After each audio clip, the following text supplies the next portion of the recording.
love the chase and the hunt, and I set the pace when I'm running. I always take what I want and I always give it 100. Don't need a bank, no I'm funded. Play the game like it's nothing. I'm always thankful for something. Don't take for granted, stay humble. Now wake up! It's time to look at the enemy. Look in the mirror if he is no friend to me. It's not working out, maybe it's the chemistry. It's time to break up so I can make a better me. Better believe in your mind, cause it's everything. You can mold, shape, find almost anything. All it takes is some time and some clarity to find your identity. It's mind over everything.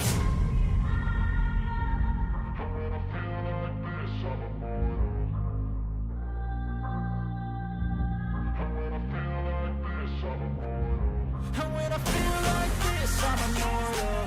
When I feel like this, I'm immortal. When I feel like this, I'm immortal. When I feel like this, I'm immortal. Don't be scared. Just give it up.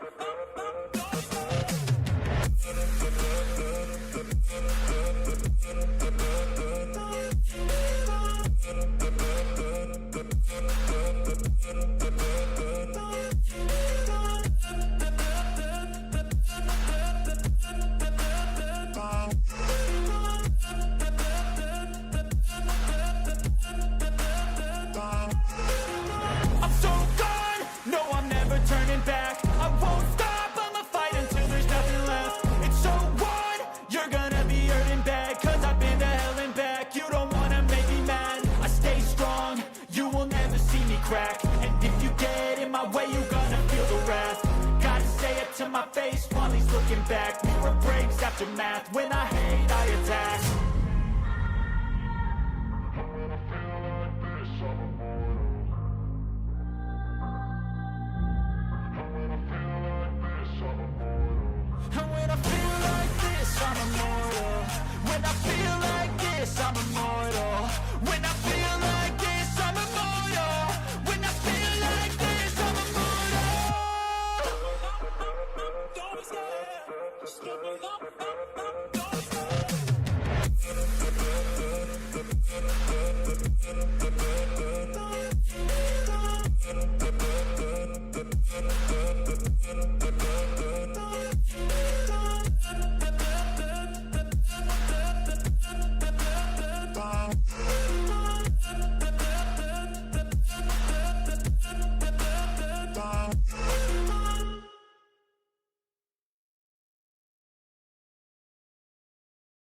What is going on, guys? It's the MaD Dragon round 4 just around the corner. We're already slightly later this evening than we've done in previous weeks. Had a little bit of good stuff going on with work, so everything pushed back half hour. Also getting a bit over a cold, so I apologise if my voice is not quite with me today, or not quite as exuberant as I normally am. But fantasy rugby, something to get us all ready and awakened. Right, round 4. We've got a few people in the chat already. Milkman's in!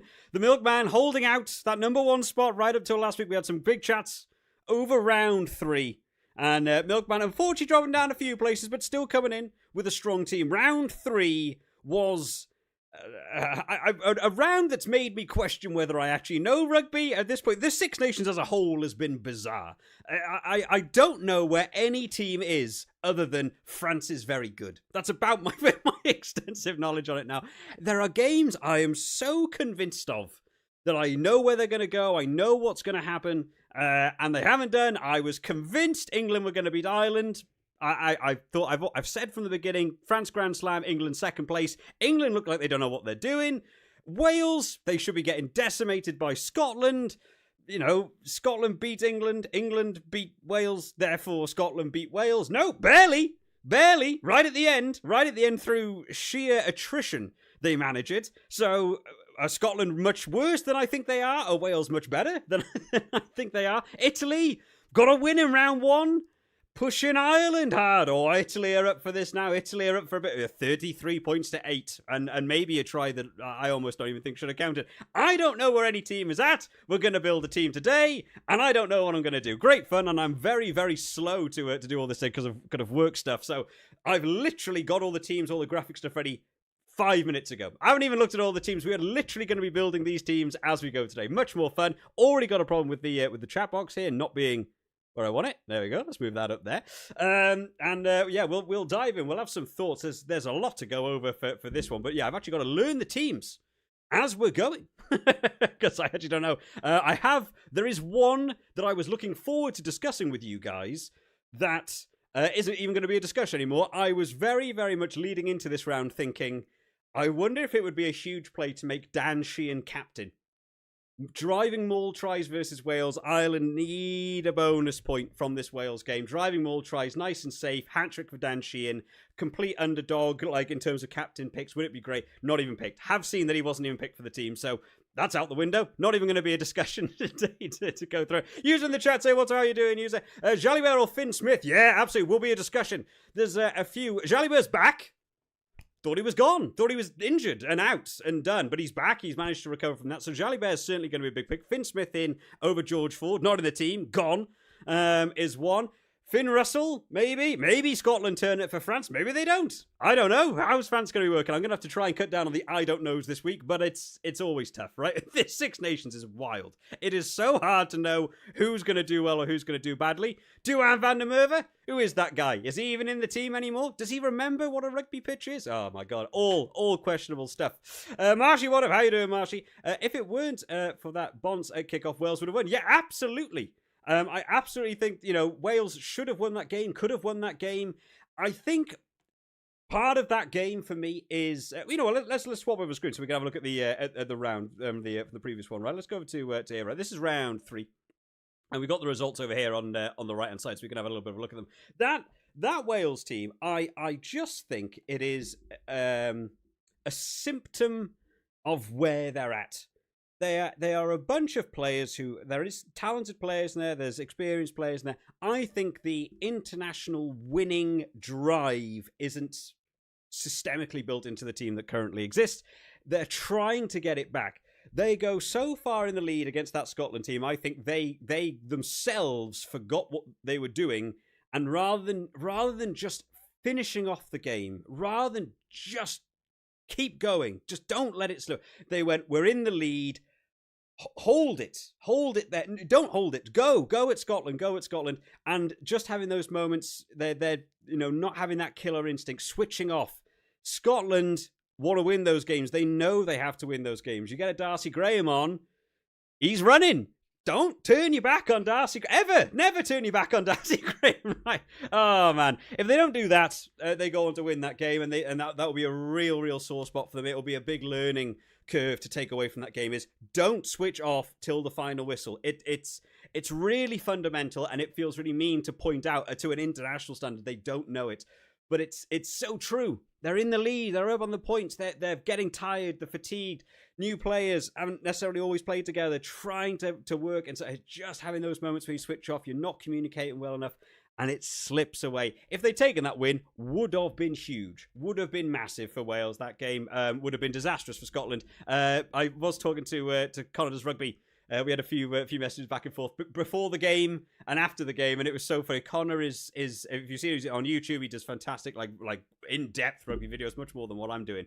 And he puts a lot of time into the research. He is a staunch Scotland supporter. Will in every predictor we've ever done. He's backed Scotland for everything, and even in that game, I think he was like, "Oh man, he was nervous." It was the Scotland-England game that let him down because it was the one time he didn't back Scotland. Scotland won that one.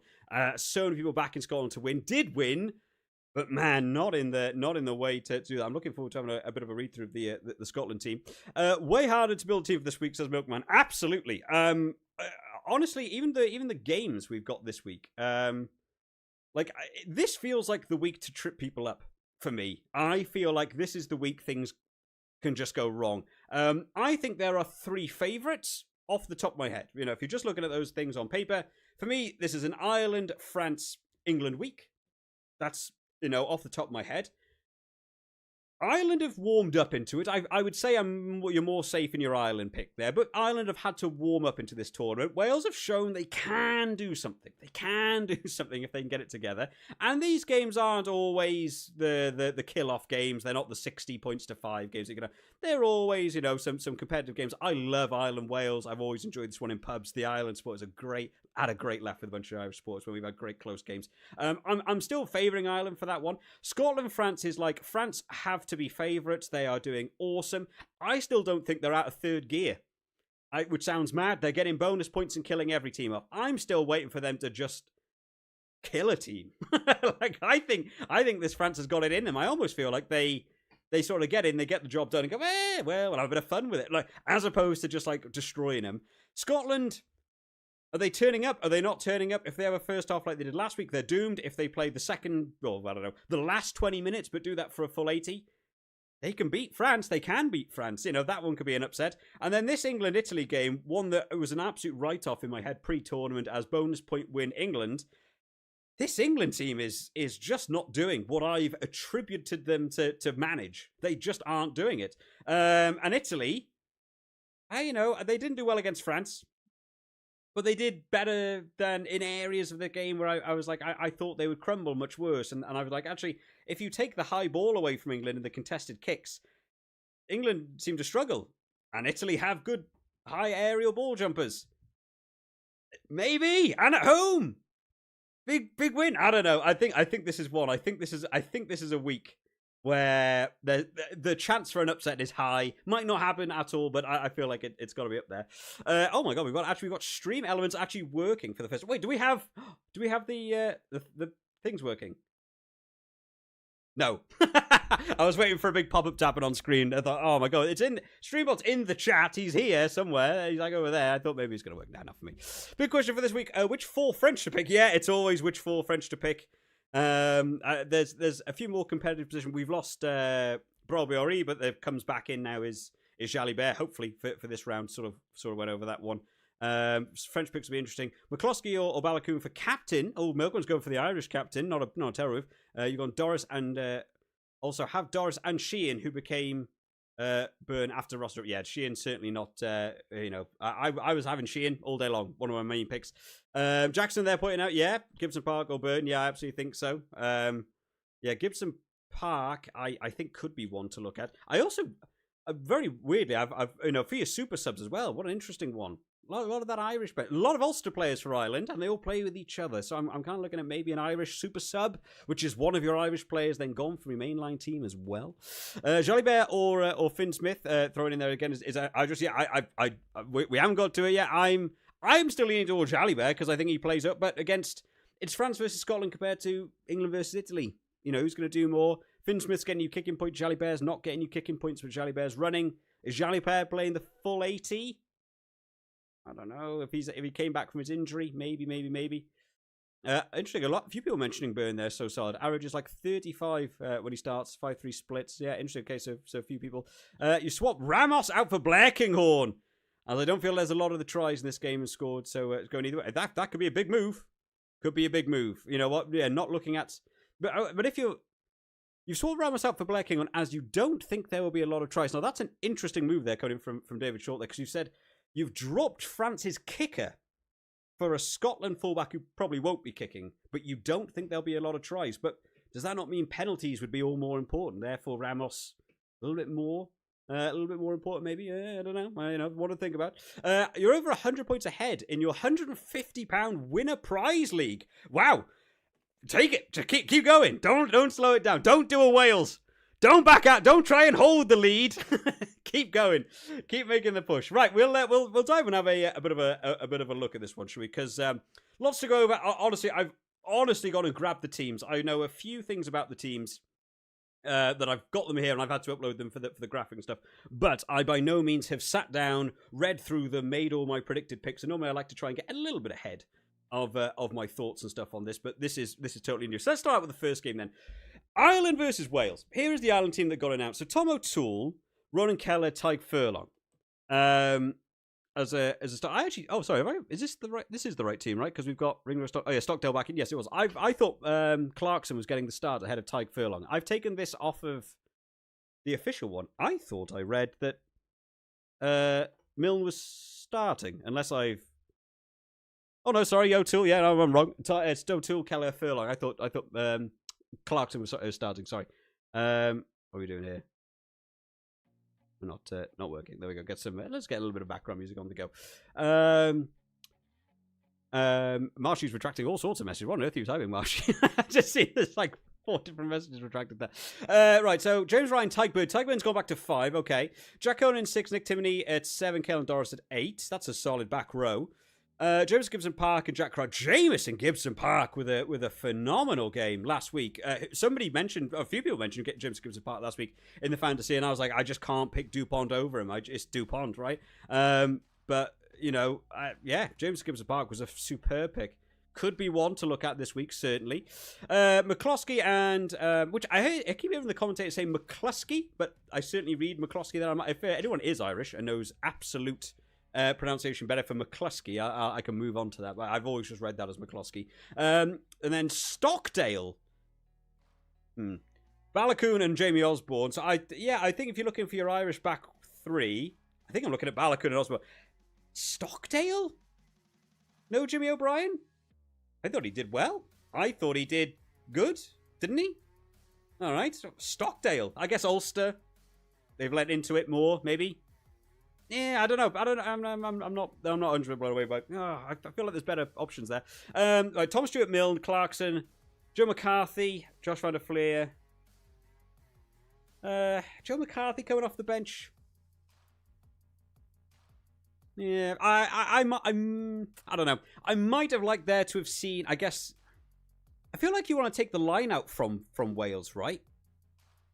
Like Wales actually began to sort it out a bit. I feel like you'd want to take that away. My own opinion there. I think I would have done McCarthy at 4, James Ryan at 5, Tygburn at 6, and have Conan on the bench to cover your back row and Locke coming on and giving you 3 enormous jumpers at the line out and put all sorts of pressure on the Wales line out. I've that my own thing. And then Nathan Doak, Tom Farrell, and Kieran Frawley. So good coverage for the backs. Okay. So that's our Irish team we're looking at.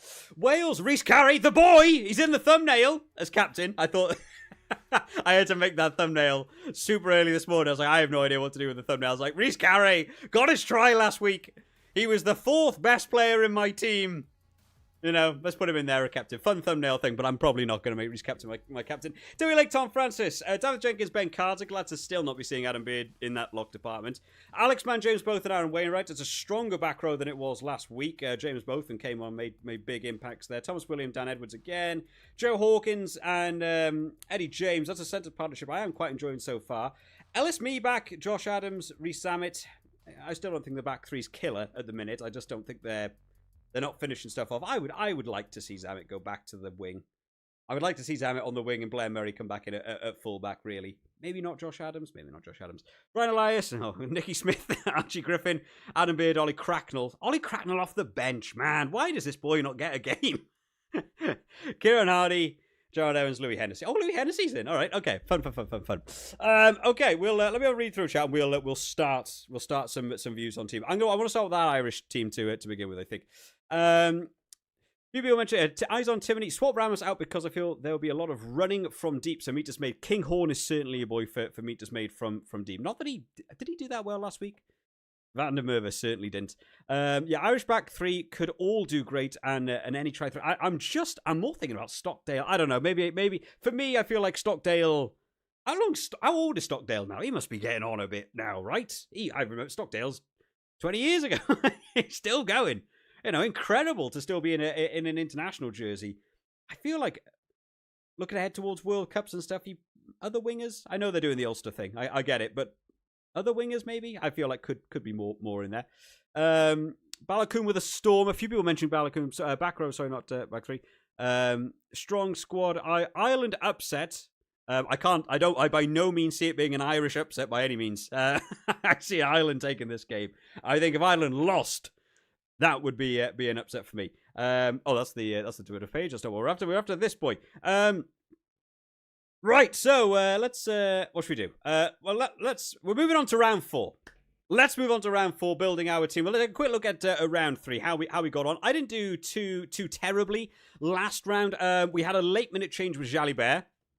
Couldn't be helped. Literally, I'd already done the video, put the team out, and we were into like game 3 by the time I found out Jalibert wasn't in. So I had to drop Jalibert, who was my captain for this, if you remember, and put Garbisi because there was no other option left. It was the only Italian fly half still going, because even Marine is not classed as a fly half in this, I don't think. And then Julien Marchand, I swapped out to be hooker because I wanted to have 4 French players, if available, to do that. Changed Ramos to captain, paid off well, 112 points, kind of lucky.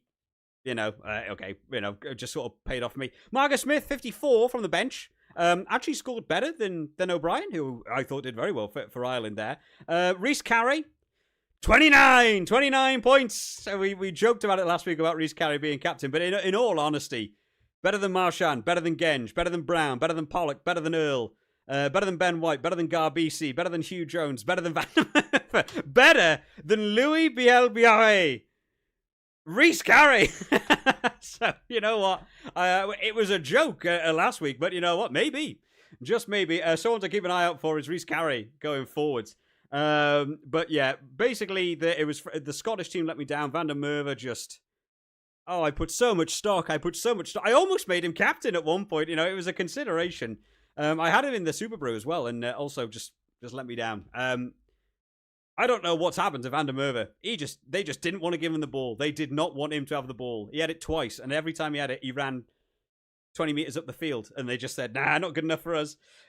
So, looking ahead then to this round, we've got a few red flags. There's no Van der Merwe, there's no Bielbiaré, but it's not a problem, because as I like to do, let us demolish our entire team and have a complete rebuild from scratch. Pollock's back on the bench as well.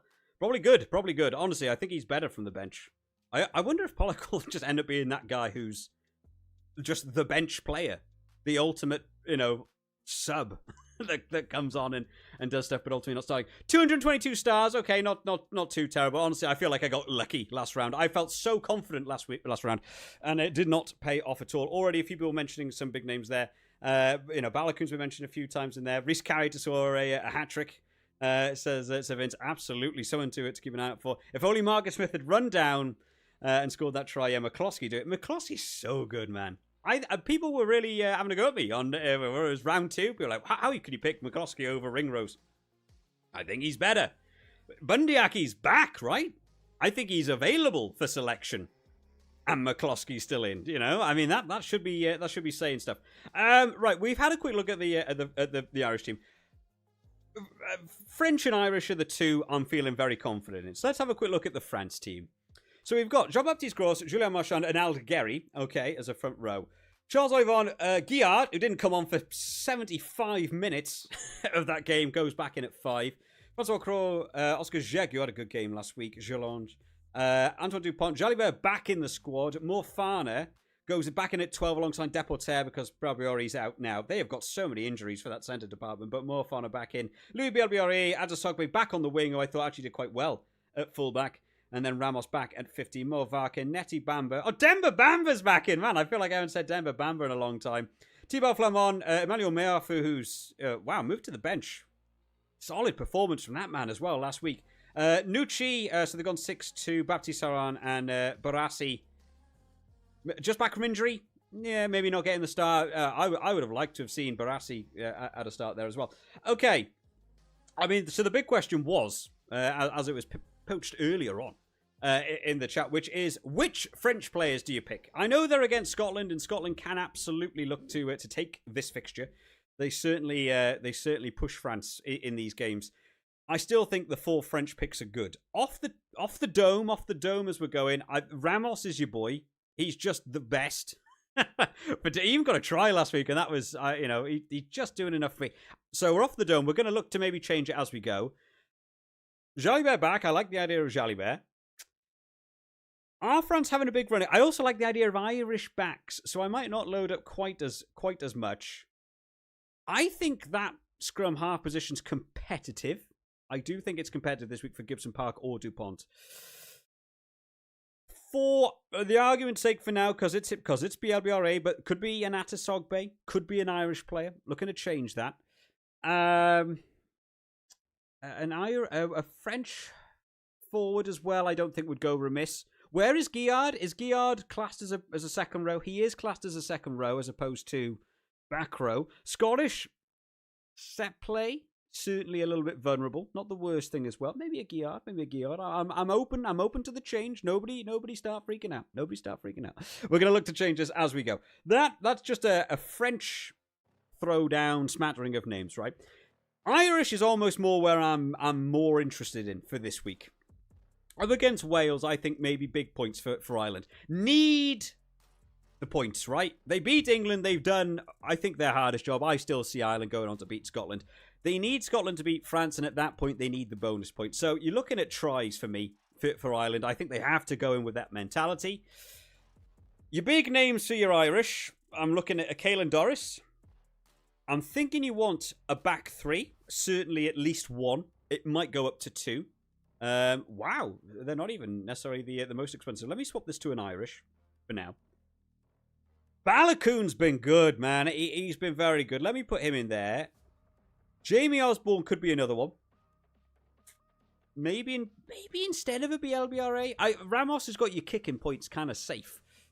But maybe instead of BLBRA, if I'm not fancying that many big tries from the Scotland-France game. So it could be a double Irish back three there. I'm liking McCloskey. A hard carry. Hang on. Let me do it because my OCD will kick in. Let me put McCloskey. No! Don't fight me on this. There. McCloskey at 12. I like what he's been doing, the hard carrying. I think Wales might struggle against him. So I like the idea of McCloskey there. If we did a Gibson Park at 14 stars, that is not shirt number, but 14 stars, we are burning stars quickly. I just want to get a bit of a vibe, because I'm also thinking an Irish super sub. You know, I think could be one. Who? I haven't made my mind up yet, but I think... I wonder if... Is anyone thinking Doak coming on for Ireland? I don't know if Gibson Park's playing the full 80. I think Antoine Dupont maybe is, or certainly looking to play 70. James Gibson Park might get in, get the job done. And then it might be a Doak comes on and actually looking to just Craig Casey not there. I'll look to put my name on this a little bit. If that was where we were looking, Italy versus England, man oh man, I'm very, very unsure of my confidence on this one compared to where I was. I thought it was like, that's an England win. It's a bonus point win. England going to crush it. They'll do everything they need to. The 3 points, George Ford's going to man this game how he needs to. It'll be lots of kicking, lots of points. Just take the game. Do all you need to do. I'm not convinced by this England team. And I'm beginning to question. Mr. Consistent last week, Ben Earl, was not on point either. Even the people I would put stock in, I'm not confident in. I don't know where I'm looking there for any of the English backs, honestly. Maybe Finn Smith is like a standalone player for an England back. I just don't see. Is Alex Mitchell in? Let's have a look at this England team. This England team as it stands. Ben Spencer's in, not Alex Mitchell. Sorry. So Genge, George Hayes. It's a solid front row. Itoje and Alex Coles. Chesham moved to the bench. Am I the only one who just thinks Chesham's better than Itoje? I feel like I would absolutely I would have had Chesham and Coles there. I get Itoje's the captain. I get why he's in. A lot of people rate Itoje very highly. I feel like other people have been doing better. In fact, didn't Itoje even get a carded? Was that last round? I can't even remember now. Guy Pepper, Tom Curry, Ben Earl. Yeah, it's still a better back row. Ben Spencer, Finn Smith is a new halfback combo to go on there. Ben Spencer likes to take it a lot himself. Okay, maybe. Seb Atkinson and Tommy Freeman. So Tommy Freeman's back in, so you'd have to use one of your back three to put Tom Freeman in. I don't like that idea. Seb Atkinson? Maybe. I think there's better options. Caden Murley? Okay. Tom Roebuck and Elliot Daly. I mean... Yeah. Elliot Daly not on the bench? I don't know. Elliot Daly to me is in a part of his career where I look at him as maybe one of the ultimate super subs just for pure coverage. He plays 10, centre, wing, or fullback. He can play any of the back, positions outside of scrum half. starting him at 15 is interesting. I don't even know why. I get he does the job of, he can also cover it if Marcus Smith needed to come on at somewhere else, he can slide around. I get it. I would have had Marcus Smith start there at 15. Elliot, I'm not even sure of the purpose. They don't have the confidence in Freddie Stewart. Freddie Stewart's not in. Is Freddie Stewart injured? I didn't think he. Freddie Stewart. Let me have a quick look on the side panel here. Freddie Stewart. I didn't think he was actually out. Freddie Stewart urges. There's nothing about him just outright injured, so they've just not got the faith in him for that backfield. Maybe. So Elliot Daly comes in to secure that ball. The Elliot Daly thing, to me, says lack of confidence. It says to me we're looking long-range penalty just to win. I'm not sure. I'm not sure, you know. I'm not sure about this England game. We might do an early poll. Should we do an early poll? Completely against the run of what we've ever done in these. I'm interested in everyone else's opinion. Italy or England? I certainly think there's a very confident outlier in England. I think they go in as favourites. I have no idea what the bookies have as odds-on favourites. We're gonna do an early poll. What does everyone think? I'm not convinced, because this Italian team, I think, has got something that they want to prove. The Italian team, just for purposes of keeping it on screen so everyone can take a look at it. Danilo Fischetti Nicotera, or Nicotera, again, another one that has changed in the pronunciation from last year. I remember everyone calling him Nicotera, sorry, and now it's Nicotera. So if we have any Italian fluent speakers who want to give me the better phonetic spelling, I'll try and change my performance. Nicola Canoni Zambanini, great. Lock department. Michele Lamaro, Zuliani, Lorenzo Canoni, yep. Alessandro Garbisi going in alongside Paolo Garbisi, so those two linking up. I've actually typically preferred not that link up from the Italian squad, but I know they're struggling a little bit with Scrum-half, so they're sort of getting everyone in. Brex is back in alongside Menoncello. I prefer that centre department compared to looking at the England one. Monty Ioane, Louis Liner, and Lorenzo Pani. I don't know. Don't know about the back three. I heard that Cabwota wasn't selected. He's not out. He just wasn't selected. Even though he was the only one who scored a try. I'm not quite sure of that back three. Monty Ioane's always so hit and miss for me. Louis Liner just seems to be a sin bin of magnets. He just wants to be a yellow carded at this point. Lorenzo Parni's been doing okay, so I don't mind that for the fullback coverage. I might have looked to have kept Capwota in for that then. Let's have a quick read of chat to sort of catch up on what people are thinking. McCloskey is a shout for this week. So yeah, McCloskey could be a captain this week. You think a few people think of McCloskey. I'm very confident in my boy. I like McCloskey. Dempsey will have the game of his life. Yes, Dempsey back in for Scotland. We actually haven't gone through the Scotland team as yet. Well pointed out there, Vince. The Jack Dempsey back in the squad, which I really wanted in last week. I would like to see that. Darge Timony, says Sam Bradley. Yeah, Timony might be a bit more of a nice budgeter pick, actually, to get him, because he's certainly a lot less stars than a Caelan Doris or Josh van der Fleer. So could look to go down, but also playing a lot of the game. He's on at 7, right? So Josh van der Fleer will be coming on, so he's probably not doing the full 80 by any means. Sean's put Frawley as a super sub, not a bad pick. Who he comes on for will be interesting.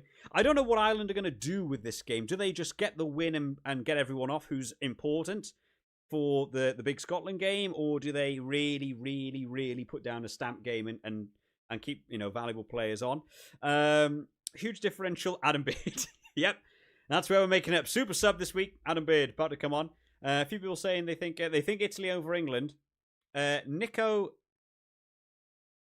Terra said McFlurry there, as opposed to Nico Terra.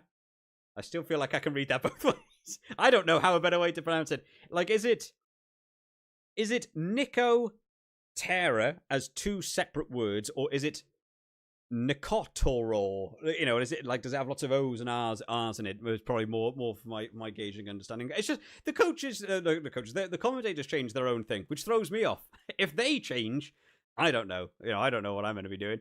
I have more Italian in your team than England, so a lot of people go for it. We'll end the poll, so because there's no poll, doesn't show up in the video or anything. But let's just have a quick poll. I can mention it now. So the poll ending, you guys have said 59% of people have picked Italy from 34 votes. So we've got a few people in this week for picking the team. 59 of you guys think Italy over England, and you know what? I don't think that's, you know, unheard of. I think Italy could absolutely look to stamp this one. It will be how Italy want to play this game. Will they actually take the game to it? I really hope they do. I don't want to see them sit back. I don't want to see them, if they get offered the points, take the 3 points and chip away at the scoreboard. You don't always have to just back this driving wall and believe you're going to get the try. Take the threes, put England under pressure. I don't think this is an England team that confident in smashing over the tries as well themselves. Keep on the right side of the law, keep your discipline down, force them to kick, you kick too, and you've got Garbisi for good kicking. I think Italy could be one to look at. So if we take that at face value, then I'm not confident in that England centre partnership with Seb Atkinson coming in. So I'm looking at maybe if we go over to, there could also be to have a look at Scotland by all means actually, but if we did a Menoncello going in, maybe a Brex there. The England set piece has been good, but the Italian scrum has been very good. So it makes me think Italian forwards. The England scrum's been okay though, right? They've actually taken scrums against the head as well. So the scrum for that game is very, very competitive. Let me have a question. People they're trying to help me with the pronunciation as well. I think Crowley could play 80 minutes. Yeah, I think Crowley probably will play 80 minutes. Although, but he's important, right? This Ireland team performs so much better with Crowley in. There's so much. So, do you want him to potentially have an injury, an accidental high tackle leading to a red card? You know, you don't want to risk that. So I think that's why they've got what's his face in? You know, they've got Frawley on the bench, but oh my goodness, I've got so many tabs open here. But they've also got, right, Tom Farrell. Does Tom Farrell... I've got Tom Farrell down as centre coverage, right? I don't think... Does Tom Farrell also do fly half? Has he also got... Kieran Frawley can do fly half, but I'm wondering whether they might just look to keep Crowley safe, get the game done, get Crowley off, get him all okay. What about Wainwright? Yeah, we're going to be carrying the ball hard. I'm almost, if I was looking to a Wales back row, I'm actually interested in both of them, actually. The breakdown work, very, very big. I can see Ireland wanting to retain ball a lot, so breakdown work, all important. You pronounce it as goats, said Vince for how to pronounce Nicole there. McCloskey is a sound pick at centre against Wales. Yeah, I really think he is. Grobler, hello, MaD Dragon. How you doing, Grobler? How you doing, buddy? Grimda says Ireland by 23, France by 16, Italy by 9. Interesting. So many people are really, really thinking about the Italy over England. Tim says, I know you're having a bad season when the leader of my fantasy league I know you're having a bad season when the leader of my fantasy league by a considerable mile asked when the All Blacks are playing England in the Six Nations. Well, you know what? You know, if we get the relegation in,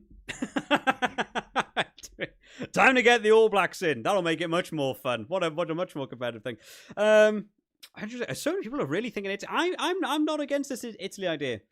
I still think there are good England picks by all. Even if England went on to lose, I think you could look at a Ben Earl, Tom Curry. I certainly think could be in there. I don't know how that scrum matchup's going to be.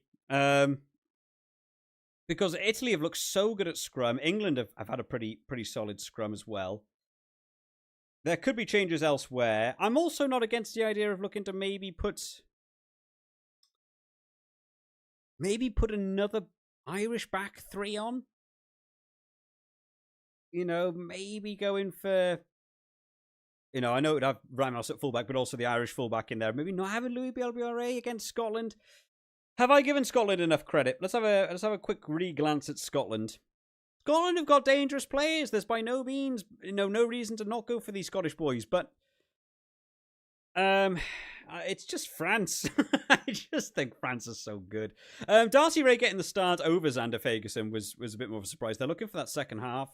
reinforcement, I feel like, because you look at that Scottish bench, and I'm kind of like I'm enjoying the look of it, actually. Ewan Ashman, Sutherland, Ferguson, and Grant Gilchrist all to come on at one time. Freddie Douglas, it's an interesting choice to go on in that second half. But the Matt Ferguson, Darge, Jack Dempsey's a solid back row. Gregor Brown's gone back to 5, so we can't do the cheeky have extra back row players in the lock like we did last week. Scott Cummings works hard, man. He's a hard worker. Ben White, and Finn Russell. There isn't even a Smith there. Where have I even read Ben Smith? Ben Smith hasn't played for a long time, right? It's because we're talking about New Zealand. I'm thinking about other people. Sione Tupelotu had a phenomenal game last week as well. Hugh Jones flip-flopping a bit. Kyle Stain's been great. Darcy Graham on that right wing. I always want to pick Darcy Graham, man. I like Darcy Graham, Blair Kinghorn. Oh man, this is a weirdly tough week because unlike previous rounds where I've just had confidence and then it's just about picking the right players. This week is just I don't even necessarily know who I think's going to win each game. I've got favourites in my head, but it's not convincing. I'm not even that confident, which is very fun. That means it's a good Six Nations. If I just have no idea, I'm enjoying the Six Nations, far more. Who do you think scores more this week out of Deporter and Menoncello? Oh man, I'm almost tempted. I'm almost tempted to say Menoncello. Deporter works. Is Deporter It is Deporter, right? Let me just double check that with the France. It is Deporter with alongside Moafana. Yes, it is. I don't know. Two slightly. I know they're both centres, but slightly different positions of how they're going to work. I quite like Menoncello at 13. Actually, was working well off the offside shoulder. Deporter's busy. Deporter's always a solid pick. Menoncello is very consistent. I'm not 100% convinced by that England centre partnership. I could go either way. I think I prefer the Scottish centre department over the England centre department. Therefore, I think Menoncello to score more than Deporter by going up against the rivalry, as opposed to them themselves doing better. Is that a logic? Is there logic in that? Who really knows?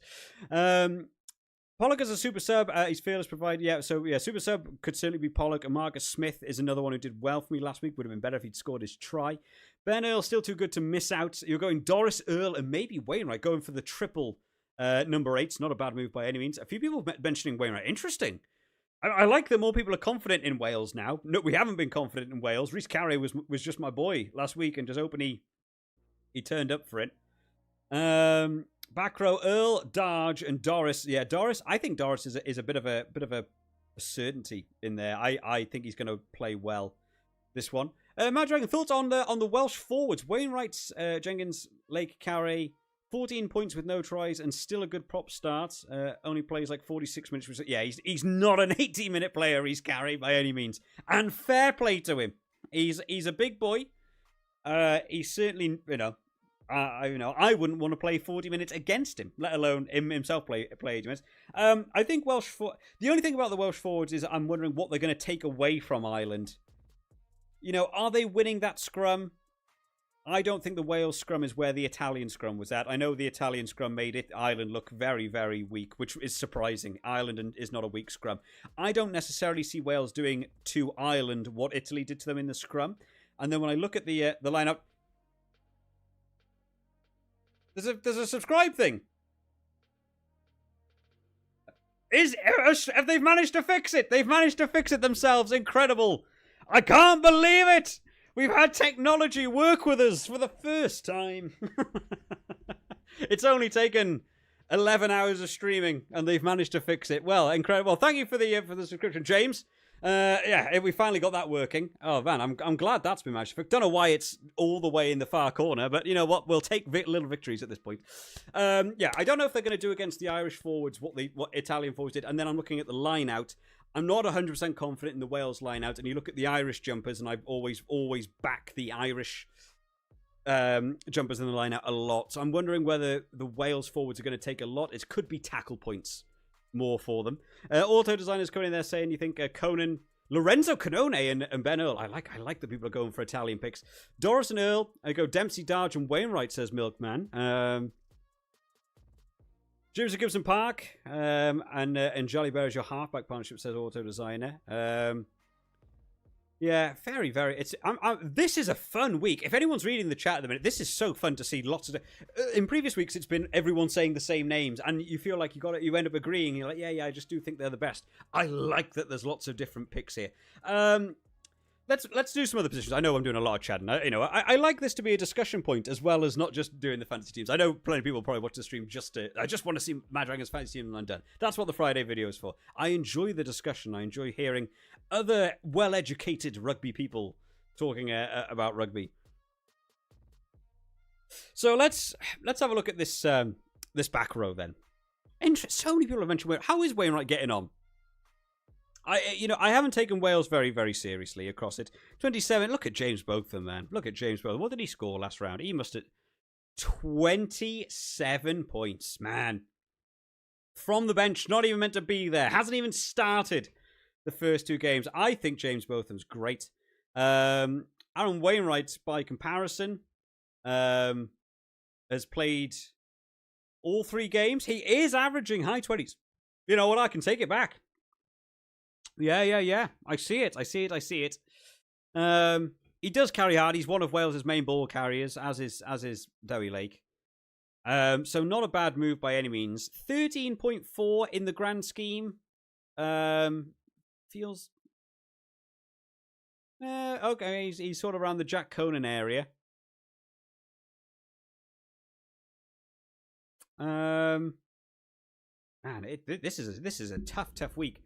Because I'm also not even set on these backs. You know, they can switch. I'm not, I'm not against the idea of maybe if I'm not doing Gibson Park, double Irish back row, really heavy ball carrying, double Irish back 3. You know, I don't think it's outrageous to look at the Irish wingers. Darge, Underhill. We did Earl. He didn't have a great game last week. But none of them did. They just didn't step up for it. Do Earl. I don't know. I don't know about Locke for... How's Lorenzo Canone getting on? Because I feel like he works hard, but is it the stuff that they get recognised for? 10, 15, 31 compared to like a Dav Jenkins... 14, 20, low 20s. I've really been enjoying Chesham. I'm surprised Chesham is benched because I think he's been doing well. Alex Coles, but I'm not convinced necessarily by Alex Coles. He's not doing a lot from the bench. And then you've got Atoje, got a yellow card as well. Man, this is interesting. Really no BL. Yeah, I know. It sounds insane because he just is safe, but it's. Is he going to do as much against Scott? He just sort of dropped off last week. He had a first half of attacking and then had a second half of just pure defense, which, is fine. He's doing a lot for his team. He's working hard. But that's a drop-off, as it went on. To score a try, does it tell me where's like meters made? Meters got 41. I expect more from him there. He only made 3 tackles. I feel like he made a lot more tackles than that. He was very, very busy. He was just doing a lot of the backfield coverage. And then you've got someone like Atis Sogbe, who was busy. He was looking for work. He was, Louis Bielbieri got a try and scored less than Atis Sogbe, who didn't score a try. So it goes to show the change in his work rate and what they wanted from him. So if he's going to drop off for defensive work against Scotland, and maybe that's what they need in foil, he'll be on Darcy Graham's wing. Maybe you're not looking to use all your speed and all your stamina in that first half in attack. Maybe you're looking to keep Darcy Graham under wraps. Therefore, an Irish fullback with how much Wales kick, man, loads of meters made, loads of other stuff going on. That's what I'm thinking more. Not necessarily that I'm thinking Bielbieri is going to have a bad game by any means, but is there an Irish back 3 that can outperform? Wales have defended narrowly. Wingers are scoring past them. You not think Ty Burn at second row can drop into back? Oh, yeah, that's a good point. But for who? Again, the limit of the 4 players. If it wasn't Gibson and instead it was Ty Burn, who scored well last week, he was busy as well. If you didn't do that, and then maybe not Guillard and went for Dupont, and you do something like that, puts us 64. You say 64 for like, oh, that's a big drop. Certainly got to look at a little bit more budget. That would maybe push me in line to look at my my Wales props. That maybe puts you back at a Reece Carré. I also think your hooker position as well. French hookers don't feel like they've done that much in terms of your points score. Like, Julian Marchand last week got like 9, and I would expect a little bit more from there. Jackson thinking Bjorn's a good pick. I love Burn Banker when he starts. Plays all 80. Let's say who is. A few people have mentioned this. Let me have a look at this. Let me go to who's saying Banker. Who is? A few people have mentioned. How have I read that then? Burn. Is it B-E-B-E-R? Burn? No. Who are people talking about here? I feel like I've missed something. Is this? Are we talking about Burn as in just Tyke Burn? I feel like someone else mentioned another name, which I was like, not Wales, Scotland. Have I just made this up? Have I just made up a name? I feel like someone else mentioned someone else before, and I was like, I don't. Nope. Or Italy. Nope, no there. That's not a bad Italian bench. Oh, in fact, you know what? I'm thinking Italy. Just having a quick glance then at that Italian bench. Hassett, maybe not. Spaniolo coming on, yes. Federico Ruta, Favretto, Alessandro Fusco, Marine, but then Tommaso Allan for that back cover. I'm liking that bench. It's not a bad bench. Maybe just maybe. Oh man. My brain is racking. Also gets breakdown steals. Doris, Wainwright, Earl. A lot of people mention Wainwright. Very interesting. I'm not just doing the copying thing. I'm just intrigued by what the points thing is. Wainwright. I think James Botham's very good. I'm also tempted by Botham. I don't know if I want that many Wales players in though.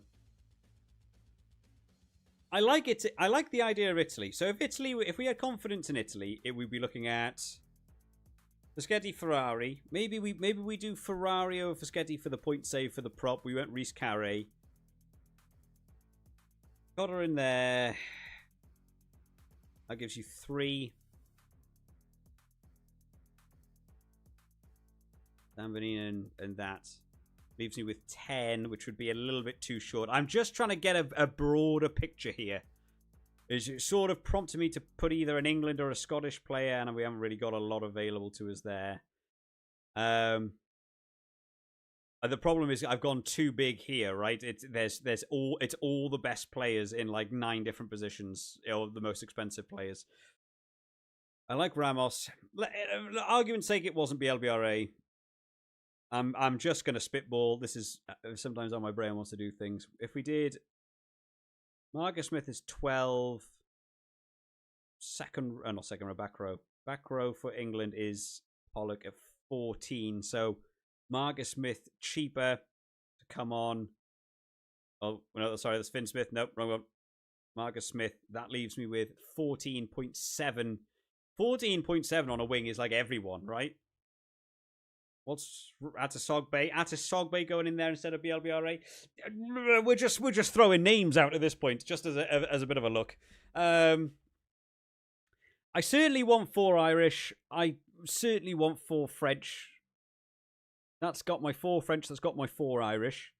Couple more Wales players lent into. It has given me 4 Italian. I'm not married to it. We've got 0 Scotland. Do I really think 0 Scotland? 0 Scotland? Come on, MaD Dragon. Really?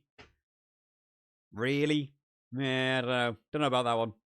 The Scottish hookers haven't blown me away either, though. I'm like thinking of. I did go for in the Super. I had Dave Cherry. I think I had Dave Cherry last week. Didn't really get going either. Really get going on that one. Italian front row is so far best in the championship points wise, even scoring badly last match. Yeah, the Italian front row I think is good. It's the England pack haven't been weak in that same area. So I'm wondering whether they're going to have quite the same impact. But I have liked the Italian front row. Sheehan is number one in the game above. Well, yeah, no, Sheehan's number one in the game now. Every week I've had Dan Sheehan. He most certainly wasn't. He wasn't there. He didn't want to touch the ball. What did he do? What's Dan Sheehan's round? But he's not there now. I know, but yeah, okay. 13, whatever. 4 against Italy, and then 43. Now he's top. Of course, when I drop him. There. Nucci in there is the super sub. I like this Nucci bloke. I'm not going to lie. I don't know a great deal about him. I've seen him come on and makes a big impact. I feel like he's not getting quite as much game time as I would like him to. I would like him to come on at halftime. I would like Nucci to have a little bit more. But, I think the French bench is one to look at for your super sub as well. The problem is the decision this year of, like, do you go for the team you kind of know is going to win and go for a super sub from that team, or do you just go for the player you think is going to have the most impact?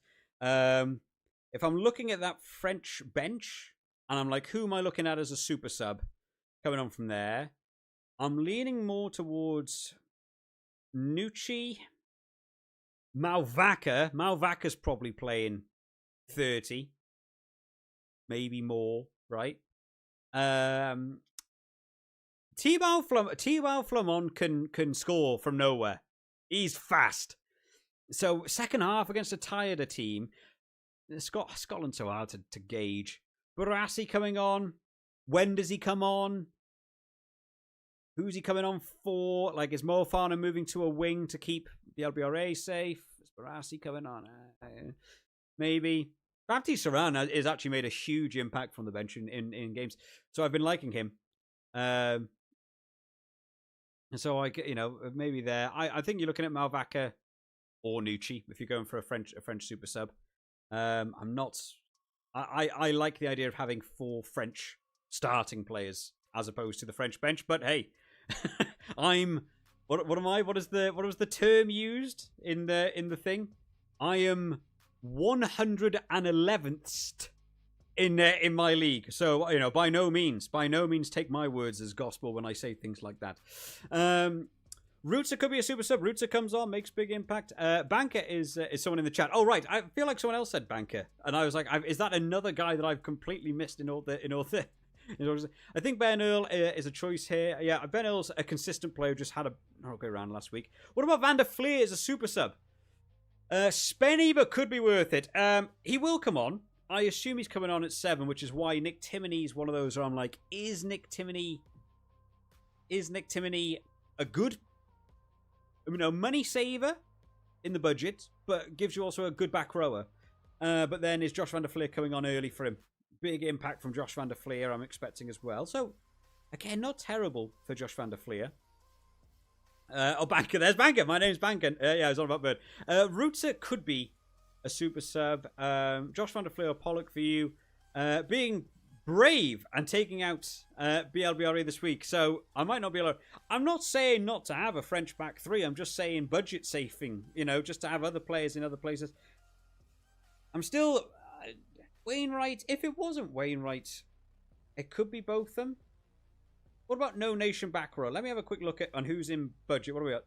We've got 15 stars. We can get most players within my budget. Underhill, no. Darge is busy, man. He is busy. Is it the consistency, though? Oh, man, he does do well. What's Darge's breakdown for this? It's just a lot of minutes played. 1 defender beaten. A lot of tackles made. Man of the match gets you good points, so fair enough. 2 breakdown steals, 1 attacking scrum. I don't know if I see that Scottish scrum taking anything away from France. So that would be eradicated in my prelim sort of image of it all. Tackles made 16. I certainly believe Darge has got that in to do again. 14 meters made in carries. I think he could do that again.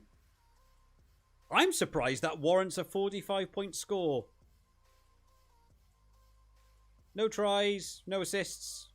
I guess no penalties conceded, so not losing points, but no offloads, no line-out steals. That's 40 A 45-point game. That's good from him. Henry Pollock is one I would be looking at for super sub rather than, having any of your team. Dempsey could be one. Always, a big work rate.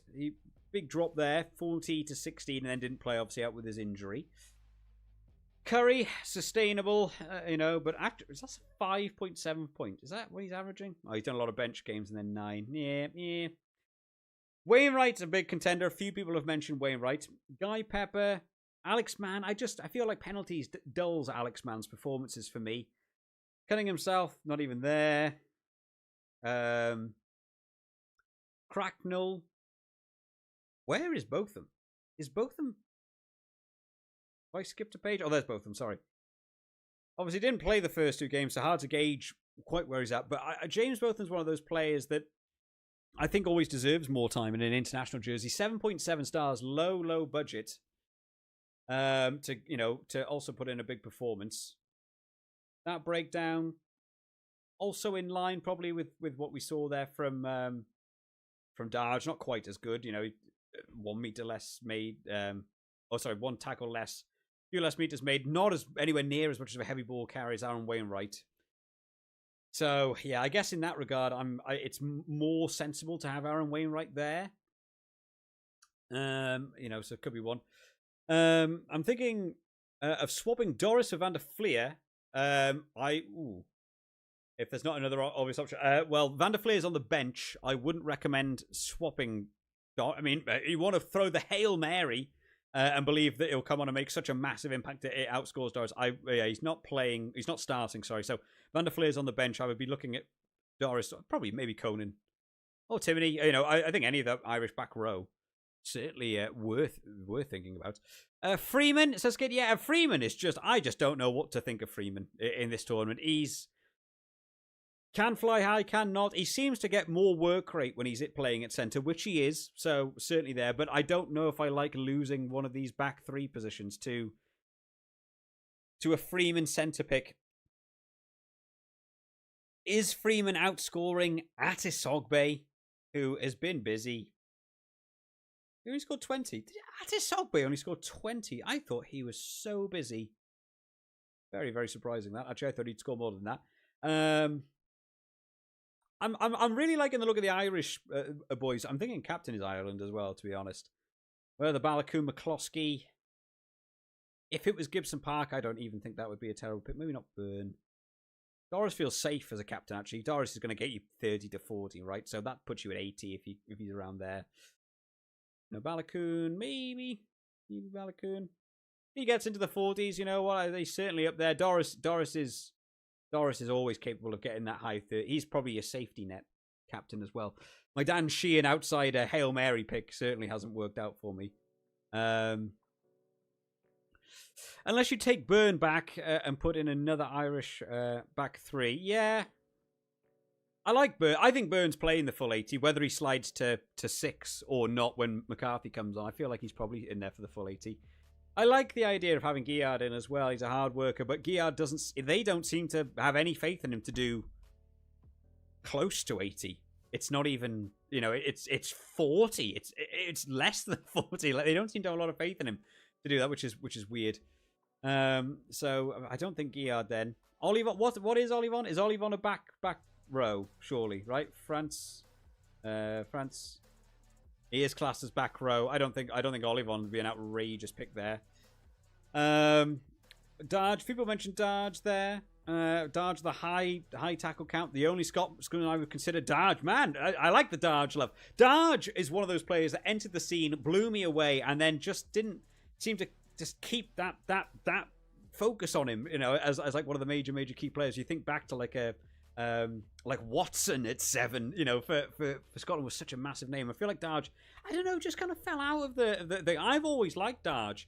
And he does so much background work that I feel like goes unappreciated. I was really glad he got a man of the match because he does do work. He's a lot like, Scott Cummings, Grant Gilchrist, again, but these hard workers that I don't think people talk about enough because you watch Jack Dempsey smash people in the face.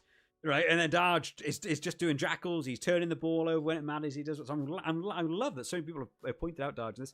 Alice at the movies there also going Darge and Wainwright because you think just an injury scare for him early in the week. I feel Wainwright could be hooked off early.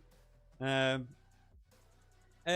wish you could filter out those players playing versus bench versus not playing, says Tim. Yeah, that would be a great thing. Just have it as another drop-down option. Have it as a tick box here. Starting or bench, just tick or both or neither or all, and just let them go. So you could have a look at them. That would be fun. What about? Sorry, we've already gone over the Freeman thing. Yeah, I'm not comfortable. How do you think Seb Atkinson? Again, Seb Atkinson's one of those players I'm not. It's like Dingwall. He get a good centre, probably worthy of being classed as an international player, but I'm nah, not for me. Not a slight on him by any means. I just think there's better. I think there's better players. But I assume he's got to be cheaper, right? At centre than a lot of the other players. Seb Atkinson is 6. So if you're looking to put the budget elsewhere, maybe that's a valid reason to have him in. Look for the budget elsewhere if you don't believe centres are scoring a lot. I think Menoncello and McCloskey are doing well by comparison with that. So, yeah, man, I'm just not confident in this team. This is so weird. Who do I like so far? I like Ramos because it's right. Ramos is just a phenom in this fantasy, right? He's doing well. I like Balogun as an option. I feel like out of the back 3, I like Balogun the most. I'm still tempted to maybe look Irish fullback as opposed to Adesogbe. I'm still, that's a thing. I like this centre partnership. McCloskey and I know they're both doing 12. I know they are both playing 12, but both almost for the same reasons. Actually, the hard carry, they're utilised in many, many attacking phases each. McCloskey, I really like to go up against Wales, and I think Menoncello, in an English defence that kind of just didn't really nail it against Ireland. I feel like Menoncello could be a boy. I think Brex could also be another option there, right? I think the Scottish centres deserve mention. I just haven't seen it this year. I think Tuipulotu's actually played better than Hugh Jones, but I imagine has scored worse by the scoring standards. I think Tuipulotu's done very well this year. Dupont is Dupont, so I think is safe. I think that could also be James Gibson Park. And honestly, I'm not looking anywhere else. Ben White, maybe. I'm not looking anywhere else at that one, so that's fine. The fly half I think is worth a talking point. It's Jalibert, Crowley, Finn Russell. Just to run. If it was Finn Russell, it might free up another French player. Maybe, but is Jalibert playing the full 80 is my biggest concern at the minute. Don't want injury, might come off. So that's my concern there. Doris, I like Doris at 8. I think Doris is in. I think I've put a pin in Doris. I like him there. Ben Earl, I just feel like I never really want to write him off. But then he can drop off. If you look at a Darge, if you look at an Aaron Wainwright, it is getting there. Could look at the Italian back rows as well. I'm not set on this lock department, although I like both of them. And Burn is Burn, and it's Burn, right? Very, very good. I'm just wondering whether I would like to put that resource elsewhere. Whether a Crowley for kicking against Wales, whether a super sub in something. Hooker is again, it feels a bit all over the place. Ferrari and Reece Carey feel fair because they're both lower budget. So it's given me a bit more elsewhere. I kind of like that. Back row. Man, this is what an interesting week. What an interesting week. I'm bemused. And all of you guys have got very different ideas as well. I know we're finding a little bit of a pattern here with some of you guys mentioning Darge, and we've got a few people mentioning Aaron Wainwright as well. Scotland to beat France by 5, says Cameron. You're very confident there for the Scotland. I just don't think these games are beyond upset. I think Scotland could. I just think France could just not turn up. Scotland could turn up, and it turns on one of that. I'm just backing the French team. I guess I've made that decision already in my head. Not too willingly, but I haven't got any Scottish players in as it stands. Not by not thinking any of them are good enough. I could see a Darge, I could see a Dempsey. Darcy Graham. How am I just writing off a Darcy Graham from anything ever? Look at him. It's Darcy Graham. Blair Kinghorn for those meters made. That was mentioned earlier on. There was another good one. I just don't think Scotland's a team you can write off. But as it stands at the minute, I've got nobody in there. I have him and I worry about the English centres over an established centre partnership. I think this was a weird week for England to make these changes and sort of flip about with it. I don't think they know what they want to do in England. I think they're scrambling a bit. The game plan worked against Wales. It works well when the other team's got 13 players and can't contest the high ball. It works well. It was proven. If England are allowed to be on the front foot and play their game, they will just start demolishing you. But if you take it away from them, they didn't seem to have a plan B. It's 2 weeks in a row now that I've seen no plan B from that England team. I don't know what they're doing as soon as it goes. And they made, they had Shepherd's crooking people off. Last week they had no confidence in their own squad. People coming, oh man. Hard calls when you've got people coming off early and stuff. And it's like, I don't think they know what they're doing. So, yeah, I'm not confident in that English team. And I've backed Italy, apparently. It's changing as we're doing this. And I like that. I like that a lot. You're thinking McCloskey as captain, says Milkman. It's certainly a viable. I mean, he's not scoring low. He is not scoring low. 35, 40, 27. It's doing the work. And against Wales, he's yet to play, arguably the weakest team in the Six Nations, right? I think it's there. Will he play the full 80 with Frawley and what was his name on the bench? Got his name now. Where are we? Ireland. Tom Farrell. Tom Farrell's on the bench. Will he play full 80? Maybe not. Maybe not. Might be the only thing that holds him back from the captaincy pick, but worth the talking of points. You have Sir Atkinson as one of my centres, cheap and may surprise a lot of people with his power. Hey, David, if it works for you, you get to come back and say, I was right. So many people do and have done this year. Balogun is my captain, high risk, high reward. Yeah, I feel like an Irish captain is certainly one to look at. I know it's France and France are crushing it at the minute. Just against Scotland, I'm looking at an Irish captain. Whether it's Balogun, whether I end up putting another Irish back three in there, whether it's McCloskey. I think Doris is really safe, actually. I think Doris is good for 40. I don't think that's an unfair weight to put on his shoulders. He's in the 30s consistently. I think against Wales, it's worthy of saying he could get to 40. He could get to 40, right? So if you make him captain, it puts you at 80. Balogun's had some good games and just about cracked the 40. He's playing very, very well. It's very likely he doesn't quite match the other one, so it could be less. McCloskey's sticking very strong. Probably averaging a 30-something. Yeah, 34. So, it's about the same there, but Doris probably averaging a little bit higher. So I think you could look. I think Doris is safety. Ramos is just Ramos, which is always the one to think about for your captain. It's the kicking. It's just the kicking. And he just does this.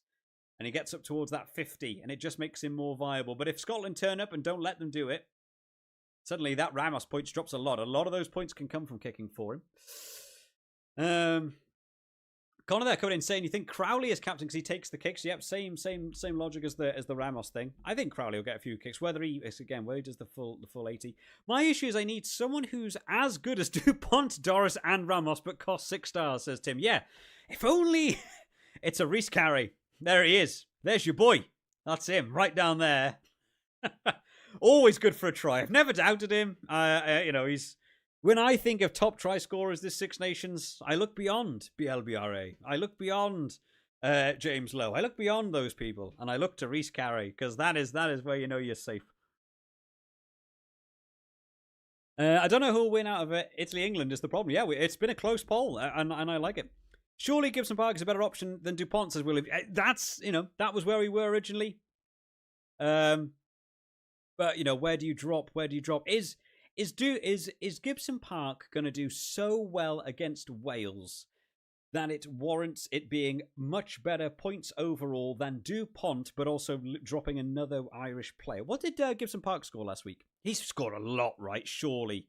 He was so good. It might be the best game I've seen from him. He's averaging 26. What did he score last week? 63, man.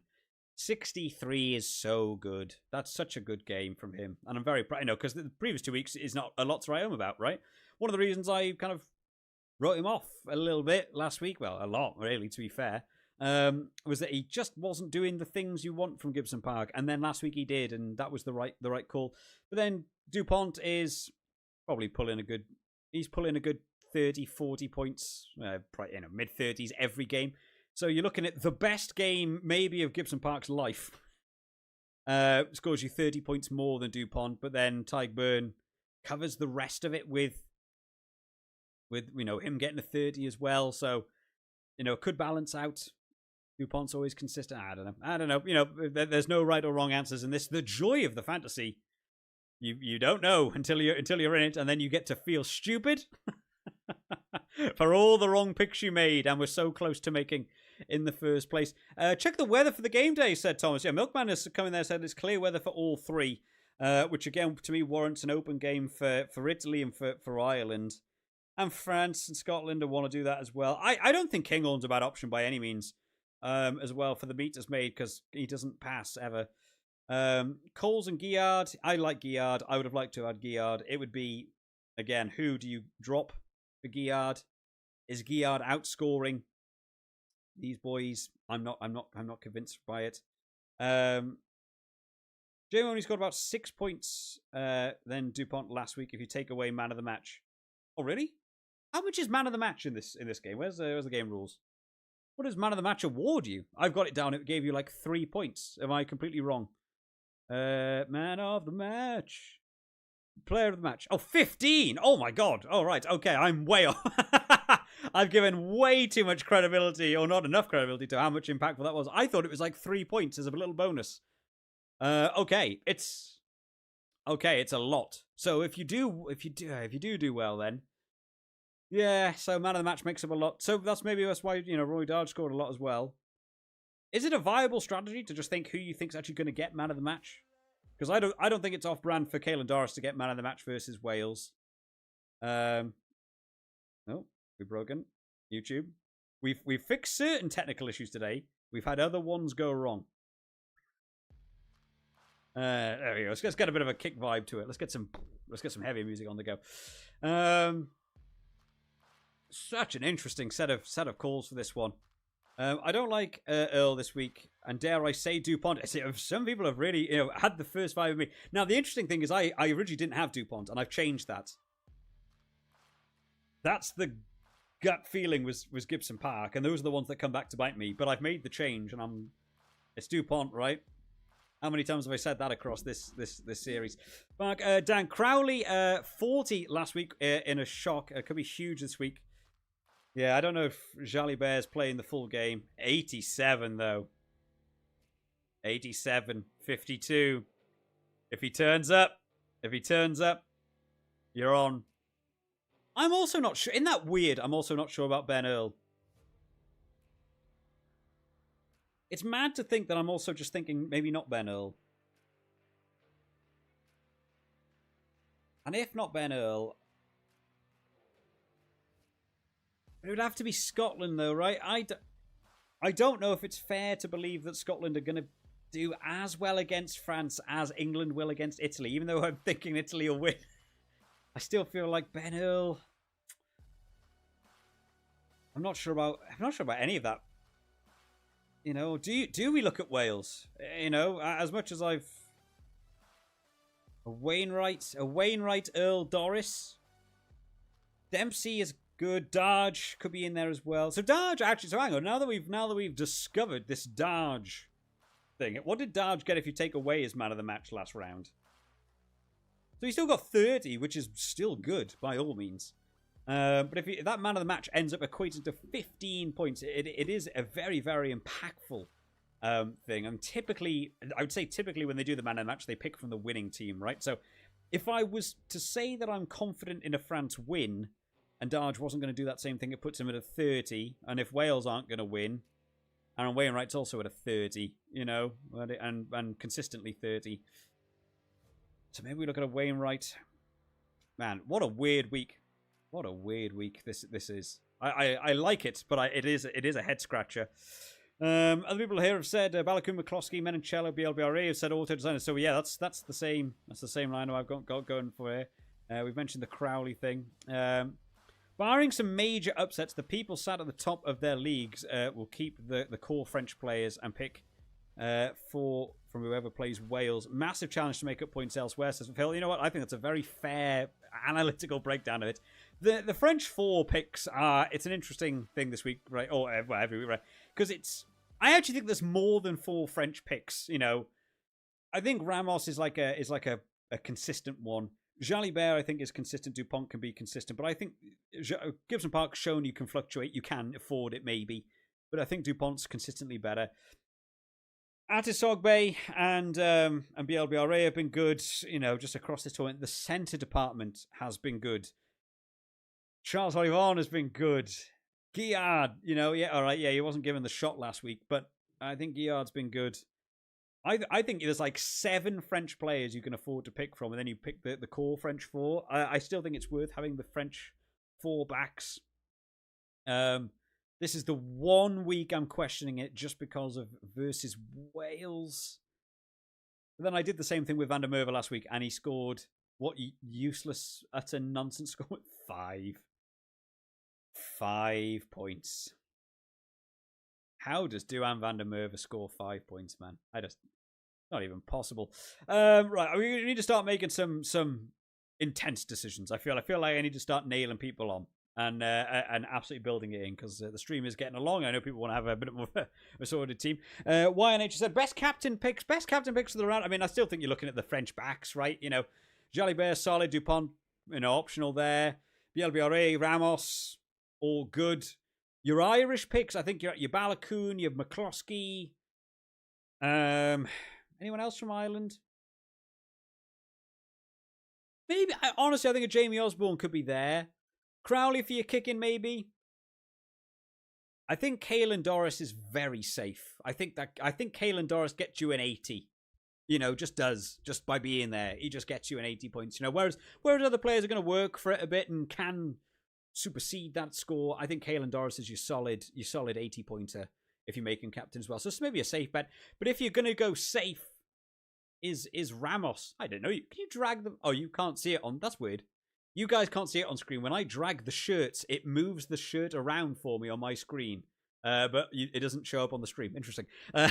You can can I cheat? Can I move players into wrong positions? No. Imagine that glitch. Just start shoving them all. You know, I'll have Jalibert at prop and just start cheating. I think there's a lot of captaincy picks, mainly because I'm just not settled on it at all. You've got Jegu, Lamro, and Doris. That's interesting. Jegu's good. I like Jegu. Jegu's been in my squad the whole time, apart from last week, and then did his best last week when I didn't have him. You've gone Balakoon, McCloskey, Gibson Park, and Doris for your 4 Irish picks. Jesus, you know, certainly not a bad one. Back row, Doris, Canoni, and Darge. A lot of people have said Darge. Man. I don't know whether I have the confidence for Ben Earl to have 2 bad games in a row. I don't know if he's got it in him. I think he's just good. I think he'll be ball carrying. Back at 8, right? Yes, MaD Dragon. Memory. Back at 8. He's better at 8. Not having Pollock at 8 is better. The back at 8, I think that's good. I'm not against this Wainwright idea, actually. Or an Italian pick, even, at that back row. What would you look at? David Jenkins there, maybe? And have a... Maybe? I don't know. Maybe a Dav Jenkins there and a Lorenzo Canone. What's Lorenzo Canone working on? Why are we not working? Game? Hello? Thank you. Canone. Oh, here we go. Time to test my spelling in front of hundreds of people. There we go. Lorenzo Canone. What's he be working with? 25. Oh, actually less than I was expecting there for Lorenzo. I expected higher. Aaron Wainwright to carry hard for Wales, you know, is certainly solid. David, there you've made Dupont as captain as you've dropped Ramos. Whoa, that's some big calls there. Made Dupont captain and drop Ramos. I like it. I like it when people do something different.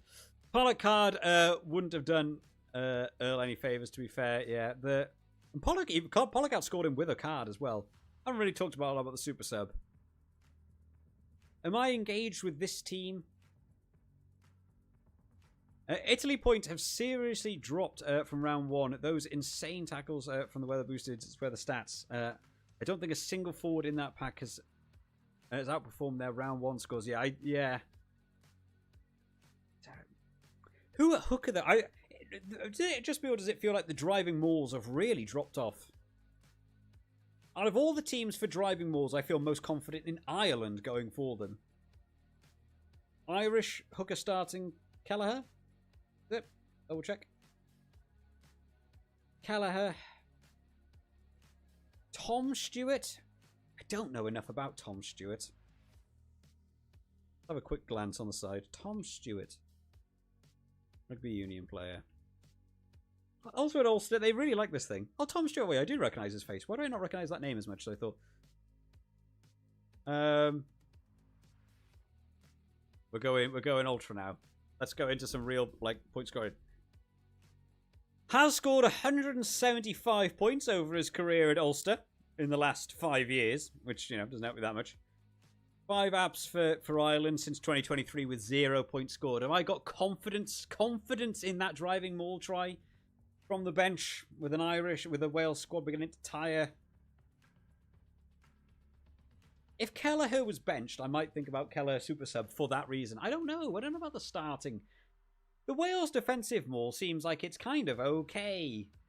And that's why I was like, Sheehan, I think, will be the changing point in that thought.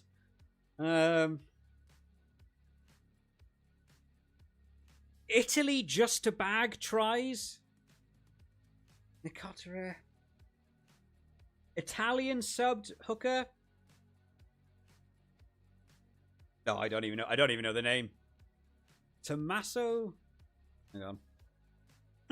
Any huge Italian rugby fans who want to tell me whether he's actually very good? I don't even know that name.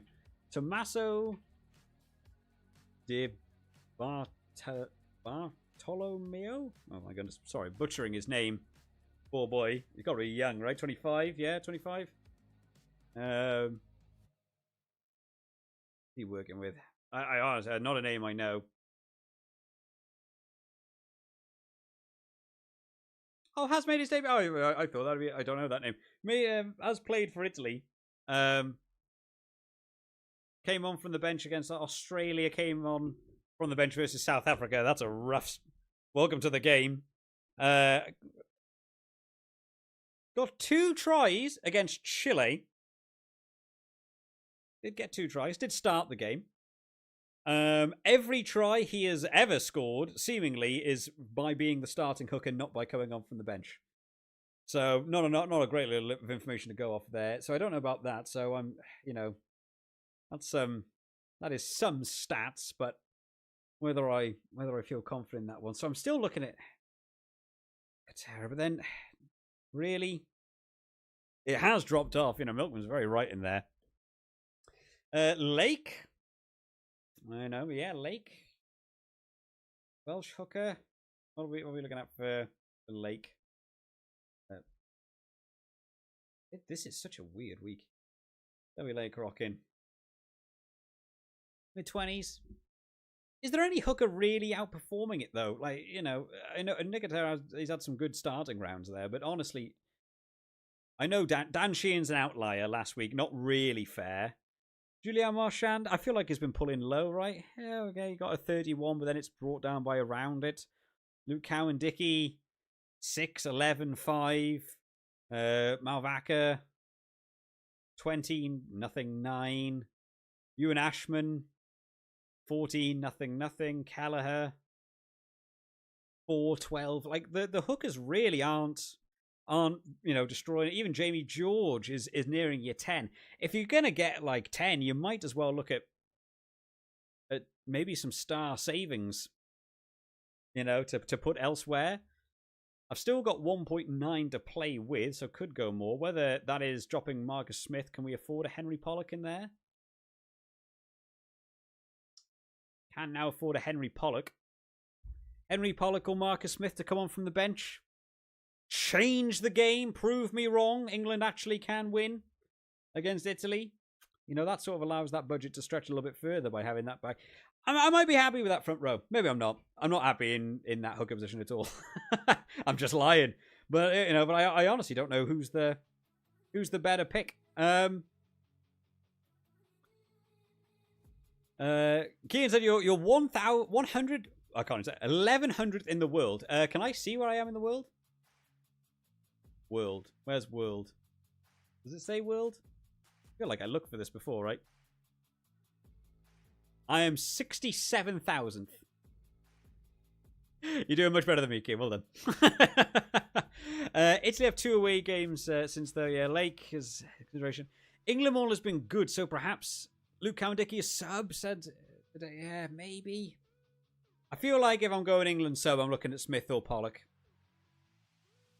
A break week in Italy's hunger drives me for 4 Italian picks at times. I love that so many people are very confident. Mayfield coming off the bench. Yeah, again, I don't think the French bench is bad picks at all. I think a French super sub could be great. My problem is you've got to get rid of one from your starting. And I don't know who. It would have been going for Atasogbe over Louis BLBRA, but actually, Atasogbe has been very good. Has been very good. Do you look at an Irish? I don't know. We've just hit 6 o'clock. Let's do some other polls, because I want to engage you guys as well. I don't want to just do this. I don't think we're far off. I am going to do. We got another half hour, and I'll end the stream off. I don't think we're far off with it. Let's do some more polls, and let's start out with the opening game then. That's a Q&A. It's not doing its thing again. Come on. You've been very good today, YouTube. You've been working very well with me. We even had the thing pop up on stream. So, Ireland versus Wales. I personally have a favourite for this. And very interestingly, actually, there you go, I like catching myself on these. Let me chuck on a poll. You guys can have your own say on Ireland versus Wales. Even though I believe Ireland to crush Wales, I've ended up getting more Wales picks in the squad than England, even though I feel like Italy could win against England, but it's not a guarantee by any means, and actually England could step up. That's an interesting thing. I don't think Guy Pepper, though. I don't think Guy Pepper, and I also don't think Tom Curry for there, which would make you have an English prop. An English prop? And English props haven't scored massively highly. And if they go on to actually struggle against this Italian scrum, they're going to both be losing points anyway. And I feel like that sort of counteracts each other. If you've got Italian forwards, you shouldn't have England forwards because they go against each other in the scrums and stuff. Right? Some logic there? Maybe. I wish I could have more knowledge on, and it not just be luck. I wish I could put out a team and you guys could all sit there and watch me. We could all do the stream and you guys could all tell me your own teams. And at the end of the week, we could go on. I could do my Monday video. We could look at my team and I go, look at me. I'm the best in the world. It's not how it works. I wish I could have something to it.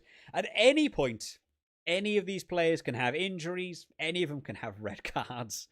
Any of them can be in a team that just disappoints them all around them. We had it last week with Jalibert. I made him captain. Was adamant he's going to crush it. Got injured before kickoff. In round 1, I had Feo Waboso as a captain in the Superbru.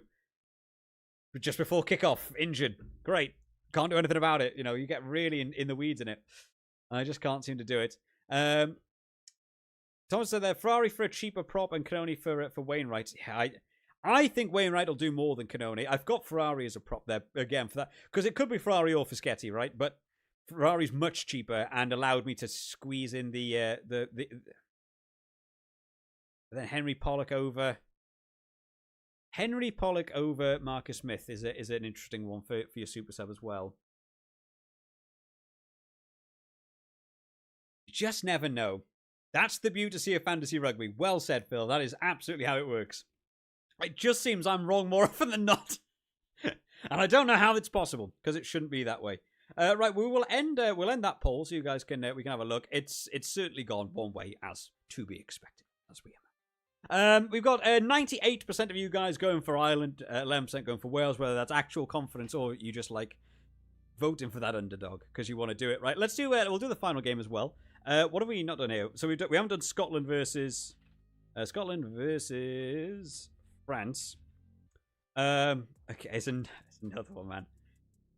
I've got this horrible gut feeling that I'm backing France. I'm going full on with the brain. I said before the Six Nations kicked off, it's a France Grand Slam win.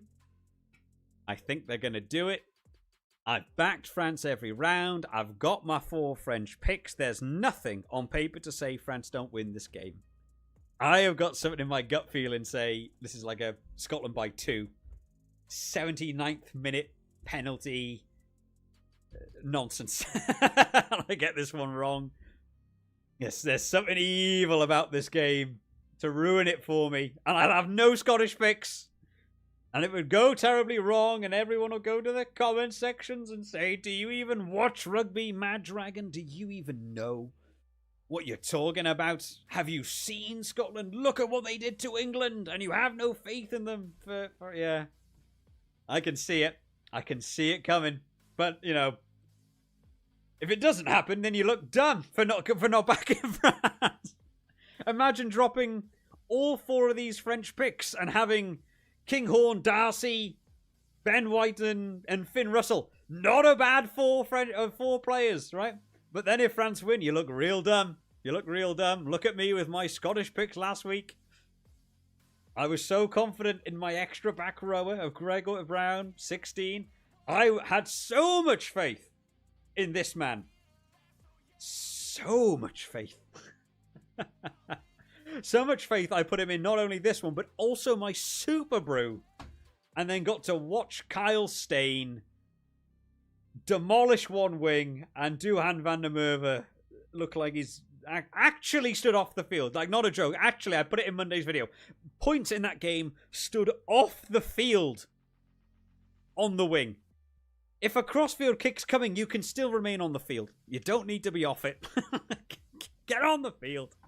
So I don't want it to be there again. I don't want to do it again. Phil's egging me on saying do it. I'm not doing it.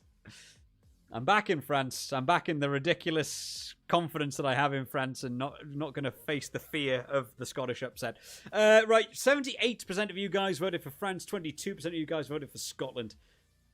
Feeling that Scotland can really step it up in Murrayfield. I don't think it's a bad move. Right, let's take a final sort of gather of this team. I'll make my final changes. We'll do the team round. We'll pick the captains and what have you. So, where am I happy? I like Balakoon. I think I'm going for Balakoon over Stockdale. I'm happy with that decision. Ramos is Ramos. I'm happy with that decision. Atasogbe we've lent into.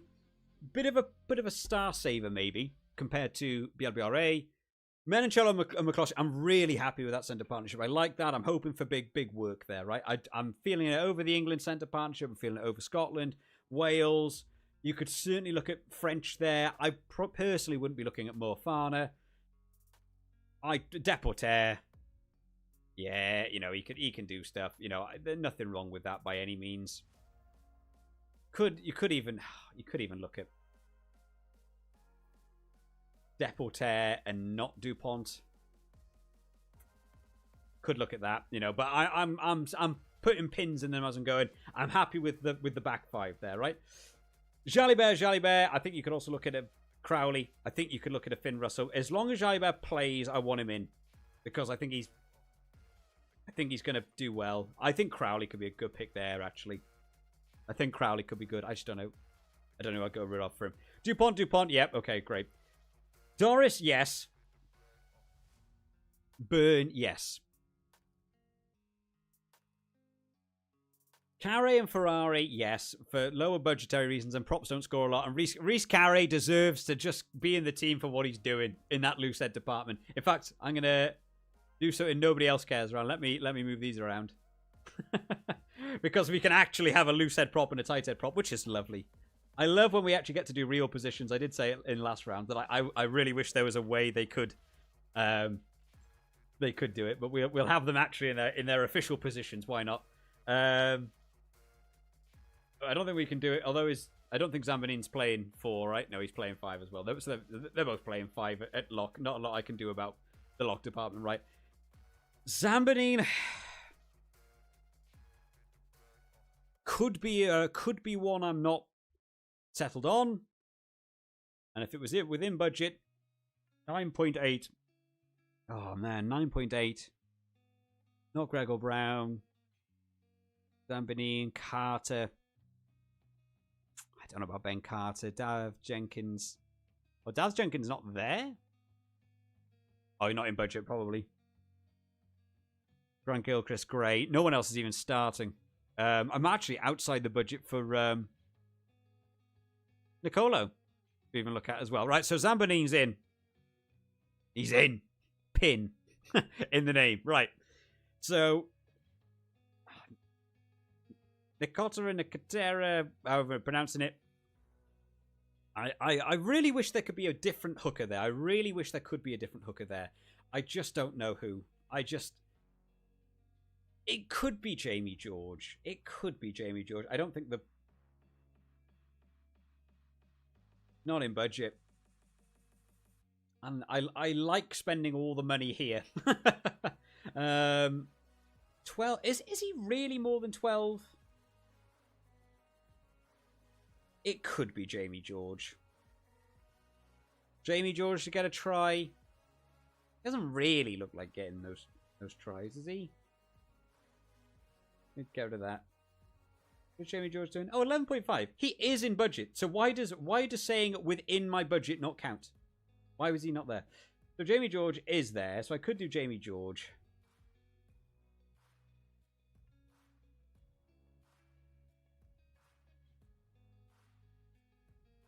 There's just not a lot of stats to go. You know, that's against Wales.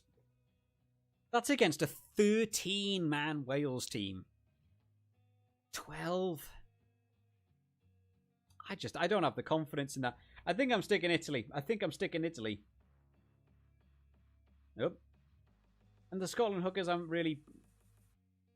George Turner. I think France are taking all their lineouts. I'm going Italy. Italy in. Oh, I'm on second row, said Phil. Well, Phil, you've made me look stupid. Thank you. There will always be a reason. And it's probably my fault most of the time. Breck's a good cheap option. Absolutely. Yeah, Breck's back in, looking to make a statement. Playing 13 as well outside of Menoncello. Breck's absolutely someone to have a look at there. If you want an Italian centre and you're just looking to save a bit of budget, I think Breck's there is absolutely a good option to go for. MaD Dragon, one Scottish prop is 5.7 starts. If you want to drop one for budget for Jenkins. Oh, that's a great call from Milkman. But so what, Ferrari? Because Rhys Carey's good for a try. Can be. One of the Scottish, who is, I'll say that the Scottish, because they're not the main boys, right? Within budget. Darcy Ray. Darcy Ray's not actually a bad player, to be fair. Darcy Ray. Has he actually even done anything yet? I don't think he has, right? No, he's not played any games. Was he on the bench last week? I actually can't remember. Was Darcy Ray meant to be on the bench, or was Schumann on? Who was on the bench last week for them? Was he meant to be on? I feel like I actually read Darcy Ray's name. Oh no, Schumann Miller Mills was last week. Okay, no, I was wrong. Okay. That does open up budgets, but honestly, I'm also questioning this super sub. England. What are England doing? Finn Smith. In fact, I haven't even really spoke about Finn Smith for England. Is Finn Smith? Finn Smith could be a good one for 10, right? Actually, kicking points. Finn Smith has good performances. Caden Murley's such an interesting choice. I don't know about Caden Murley in an international shirt. I don't know. I wasn't sold on him.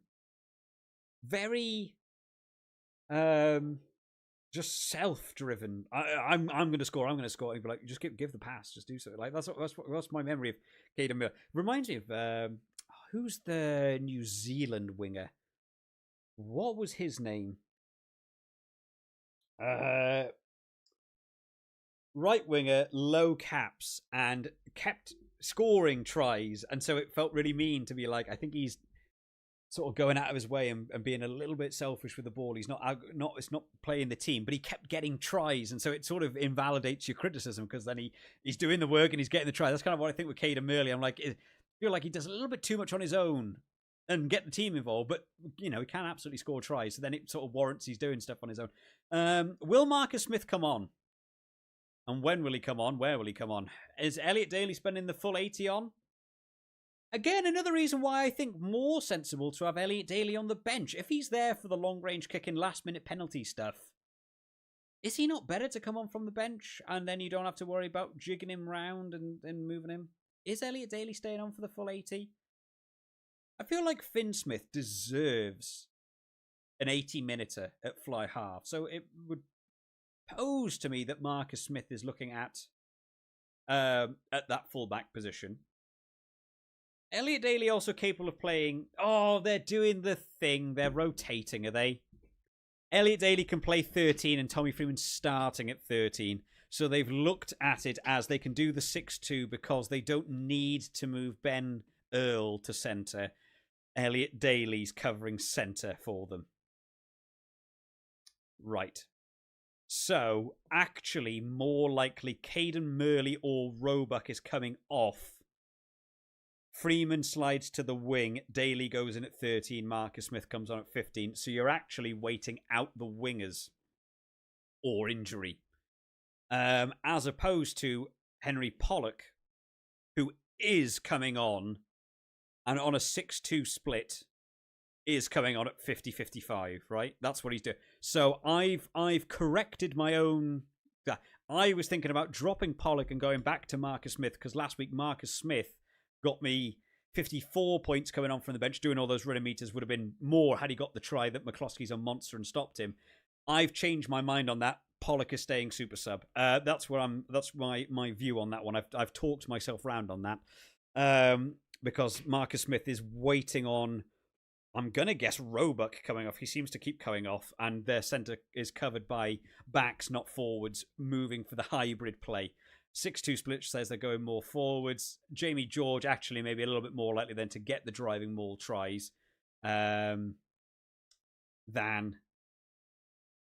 I was previously thinking. But if I'm also thinking that, I'm also agreeing with, I can't remember who said it, I apologise. You said Luke Cowan-Dickey to come on, in which case I do think, yes, Luke Cowan-Dickey could be an option for super sub as well for those driving maul tries. Maybe not Jamie George, but looking to tire Italy out and get in further on. I'm settled in that decision. I feel more confident when I can feel like I actually know what I'm talking about, even if I'm talking out my backside. It fills me with a greater level of confidence to be able to pick the team. So I'm happy with that. I'm going to go Pollock at super sub. Captain wise, I'm thinking Ireland or Ramos. It's still Ramos, right? You can't ever. So I'm thinking McCloskey, Ramos, or Balakoon. Maybe Jalibert. I don't know if Jalibert's playing the full 80 is the only downside to him. I think Finn Smith will play full 80 then, and save injury. So McCloskey, Ramos, or Balakoon.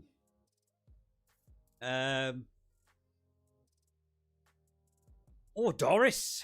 Safety 40. McCloskey also around that 40. So I think they could score similarly. Ramos just gets in, man. He just gets in there. Maybe, just maybe. MaD Dragon, one Scottish prop. Oh, sorry, that was the one we were about the Scottish prop. Oh, yeah. Sorry, we've saved those things and we do Darcy Ray over it. In fact, that actually opens up to 4 point more. So I could even look then at Adesogbe off and go to BLBRA back in 17.1 for the perfect 0. The perfect 0. I mean, when you get to a perfect 0 stars, that's gotta mean something. Where's my window capture gone here? I wanna really emphasize this. The perfect 0 points. You know, that is something to maybe take as a sign from the heavens that that MaD Dragon has made correct choices. Maybe. All right, BLBRA's back in. Sorry, Adesogbe. I hope you don't do as well as BLBRA to give me more points. So we're making that change late game. BLBRA's in. Captain wise, how is Balakoon? Balakoon hasn't hit the heights, right? No, he has. He's also 40. Really dancing around that, actually. It's almost, you're almost kind of spoilt for choice. They're all good for 40, and Ramos can go higher. You know, if it's a kicking game, maybe a lot of penalties going Ramos's way. What do you get for? It is just 3 for a penalty, surely, right? I don't think they get more. Not game rules. Yes, game rules. Penalty kick is 3. That would give him 6 per penalty. Are France going to back a lot of kicking options for him? Maybe. Just maybe. He is cannon fodder for the French front row, said Phil. I've forgotten who. For Darcy Ray. Yeah, I'm not expecting Darcy Ray. But the idea that allows me to have BLBRA back in, I like that move. He's my own cannon fodder. Poor old Darcy Ray to not quite make it. Finn Smith leads fly halves last year in points, but to be fair, Jalibert, Crowley, and Russell. Yeah, I think Finn Smith should have a good game. He'll do the kicks. He'll do the. I think Finn Smith. For anyone who's looking, what is Finn Smith? Just out of pure, he's not going in, but just purely for how much does he cost? He's still 11.5 is not bad. Compared to Jalibert, who must be loads, right? Like 17, yeah, 16.4. So if you want to save your stars there, I can see Finn Smith. He also runs. He carries to the line. He doesn't just sit and take it himself. He will also kind of go for trust. I don't think Finn Smith's a bad option at all. I'm happy, right? In this, MaD Dragon, are we happy in this? Captain. It's Ramos. Maybe McCloskey. I wonder if McCloskey's risky. Safety is Ramos because he's kicking against Scotland. A safer option between Doris and McCloskey. I'm leaning towards. I think Doris is solid for 40 no matter what. McCloskey could, for whatever reason, not see quite as much action. Doris will always see action. Or Balakoon. I might go Balakoon. Other people have mentioned McCloskey. Nobody's mentioned Ramos, actually. I kind of want to do something one other people aren't mentioning. If I made Balakoon captain, then BLBRA, man. BLBRA is too good. He's also he's slowly petering out, maybe. Balakoon, yeah. Ramos. Balakoon, Ramos. I'm 111th. You know what? I'm 111th. If I'm going to be 111th and I want to get in the top 100, we need to start having maybe the lesser safe option, who I still think is kind of safe, but has the opportunity. I think Ramos is good for your 50. I think he's good for your 50. So getting him as captain gives you 100. I think I'm picking Ramos over McCloskey or Doris, but Balakoon has the option to go past 50. He may get 20, and it's terrible. But he may go past 50. I want to get in the top 100. I'm putting Balakoon.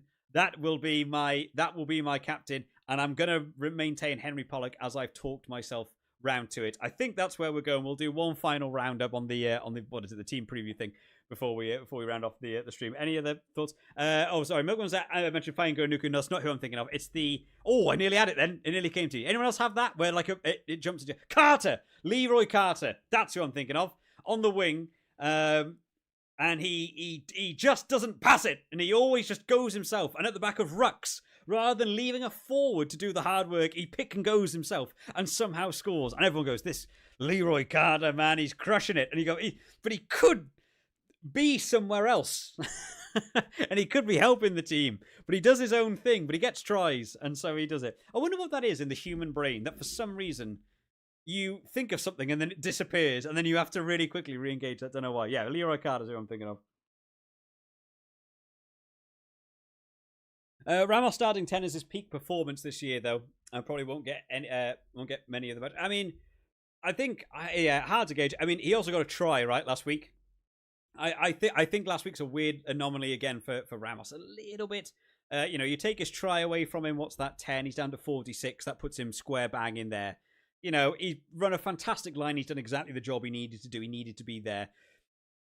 If he just if someone else is on the end of that try created right by it wasn't Barassi, or was it Deporte? I can't remember who did it now. Deporte was it that made all the work. And Ramos finished it off, right? He almost didn't score as well, right? Which, also would have put him on 46. He would have been very, very in line from 10 to 15. I can see him being consistent around that high 40s. I think slightly an outlier, but I absolutely take it on board, Morgan, what you've said there. Who's your sub? I'm going to go Pollock. I'll do the team roundup and I'll go over reasons why I mentioned it there. Balakoon and McCloskey could both go crazy and have higher points potential. Man of the match, absolutely, yeah, man of the match could come into it. I think McCloskey could get man of the match. If I've got a little mosquito flying around, what is he doing? I think if McCloskey gets man of the match, that was the right pick. Now I know it's 15 points. Right, let's round it off then with our team preview for round 4. Oh, he's going to do the that automatic jumping air. Don't do that for me. There we go. Let me put that on pause.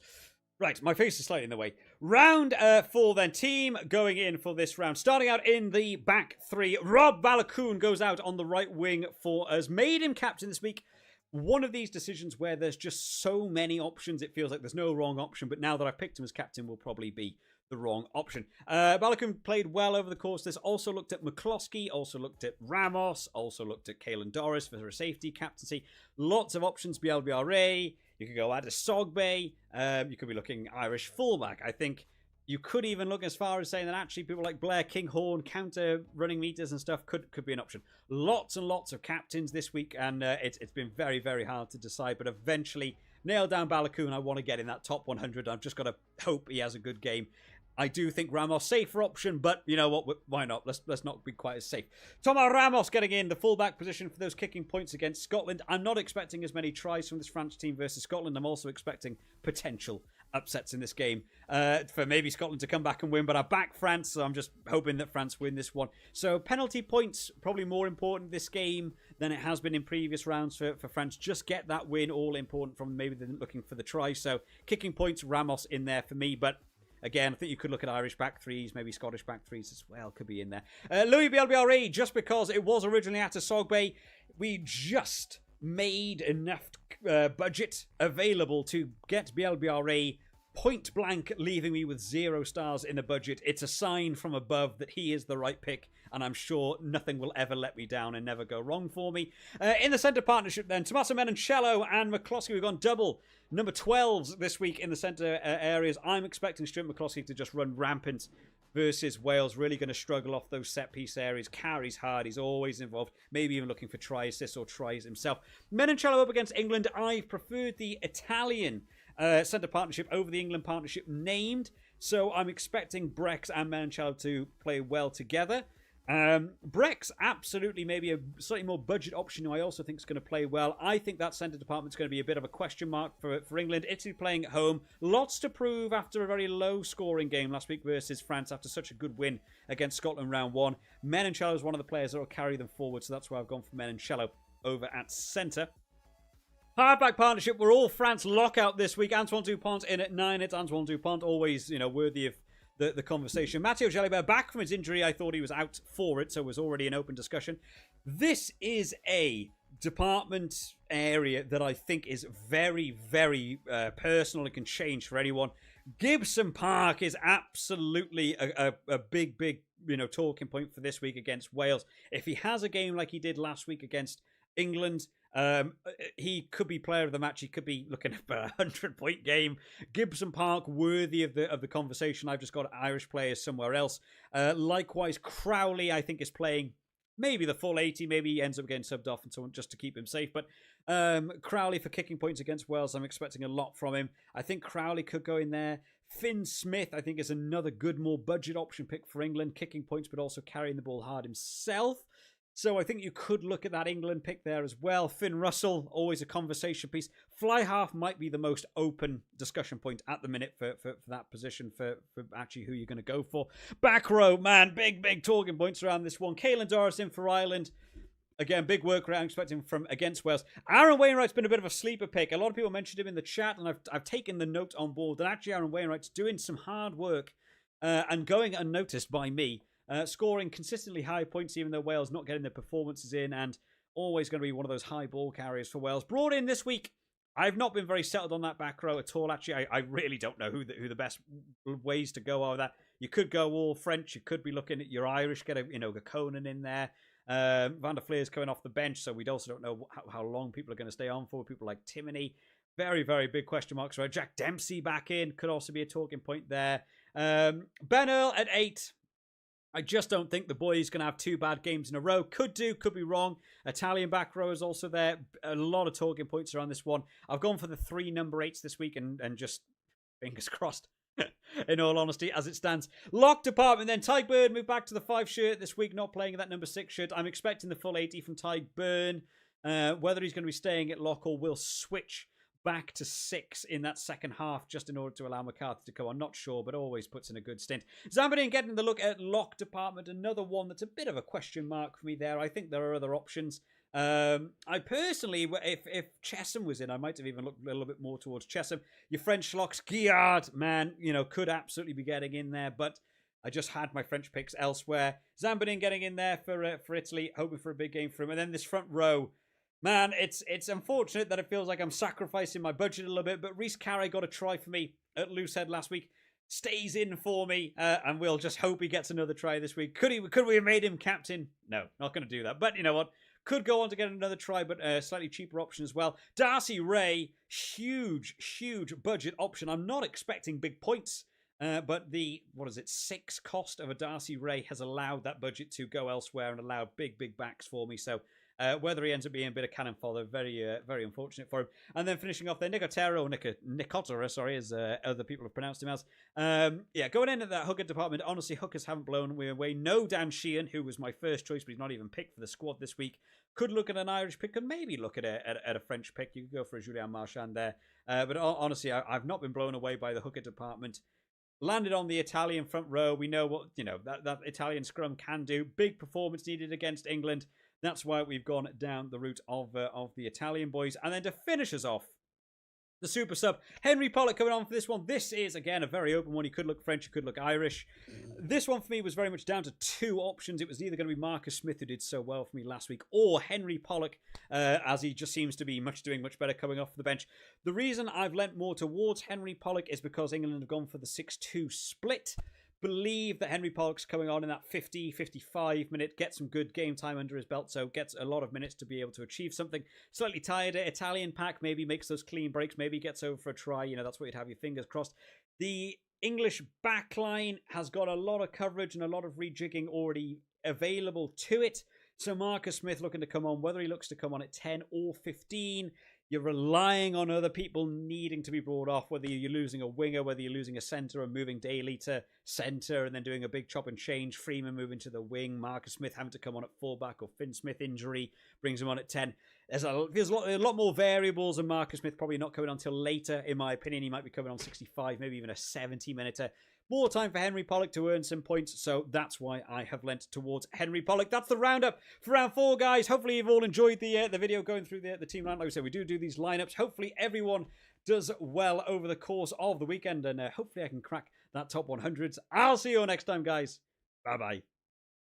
Right, we'll end that video there for those guys. We'll keep the stream going for a few more minutes. We have gone past 6:30. We've got a few more questions and people doing some different things, so we'll just cover it. I don't think there's any more late-minute changes there. I honestly, this is such a weird week. I was so confident last week in my team. I don't know what it was. I was like, I've got my 5 back rowers. I've got, my backs. I've got Duhan van der Merwe. I felt so confident in it, and I felt arrogant, and it underperformed. I got saved by Ramos kicking and Marcus Smith. That this week I am left bemused at what I'm doing. A lot of these positions I still have big question marks around, and you know what? It might not be the worst thing. It might not be the worst thing to just throw it out there. Throw it out there, see how we get on, and hope people do worse. I never want to be that to be the reason, right? I always want people to be happy and enjoying it. Adam Beard super sub said Hugh Jones. Maybe, hey, I tell you what, if Adam Jones comes back, he is a super sub. If Adam Beard gets into that game from the bench, great. If there was a stat for kicking meters, hey, Adam Beard's all over it. If there was kick retention back to the other team, Adam Beard's in. He's absolutely in. But yeah, no, Adam Beard, unfortunately, not going to be making it for me. Who would your choice in your back three of all non-French Irish players? If you're avoiding your French and Irish entirely, I would always want Darcy Graham. I really like Darcy Graham as a player, and I really think he steps up for games. Kyle Steyn is someone I've just not picked. I haven't picked. I don't know if I've ever picked Kyle Steyn in a fantasy league, and that can be absolutely used against me now to say Kyle Steyn's crushing it. MaD Dragon, why would you not pick it up? So Kyle Steyn could be one, mainly because of the way they're doing their kicks and the ball retention. They get points. They get points for the. We discovered this. What was it? Round 2. We did this. What was ball retention from a kick or something?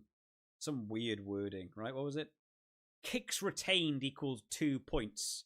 So whether that counts towards him being able to retain their own kicks or that just goes to the kick takers, I'm not entirely sure. But Kyle Steyn's busy, so I think and Blair Kinghorn counter meters made, right? So I honestly think if you just for whatever reason you gave yourself a challenge and you said no Irish, no French, I think all 3 of the Scottish team this week are worth considering. Tommy Freeman, probably worth in that. I know he's playing centre, but he seems to just have so much more interaction with the ball at centre than he does on the wing. England seem to not know how wings work. I don't know why. I don't know what that. There's got to be a fundamental flaw in their game plan to just ignore the wingers. You saw the game against Wales, and they took a hat trick from crossfield kicks to wingers. And then the other winger also got a try. So you got 4 tries from the wing against Wales.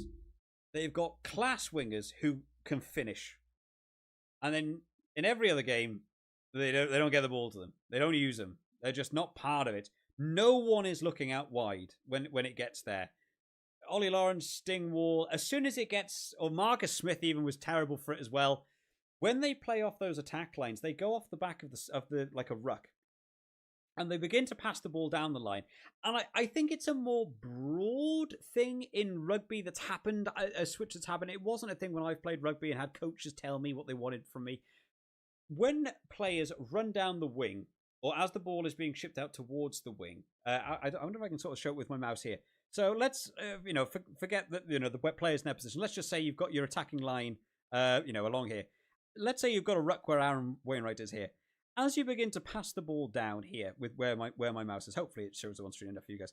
As you begin to pass down here, there seems to become a more and more positive thing now where let's say it gets out here to Menoncello, because it's an Italian shirt, it's not, but where Menoncello now, he's here, and you've got a winger outside of you. And whereas I'm expecting this player to pass to the wing and run down the wing, a lot of teams seem to not do that anymore. And they really rely on this inside player to take it in here in order to just avoid touch. So this player always ends up, basically, especially with England, rather than the ball getting to Menoncello here, which isn't Menoncello, but you know what I mean, and running it straight there at Jalibert, they take the ball here and they run to about here.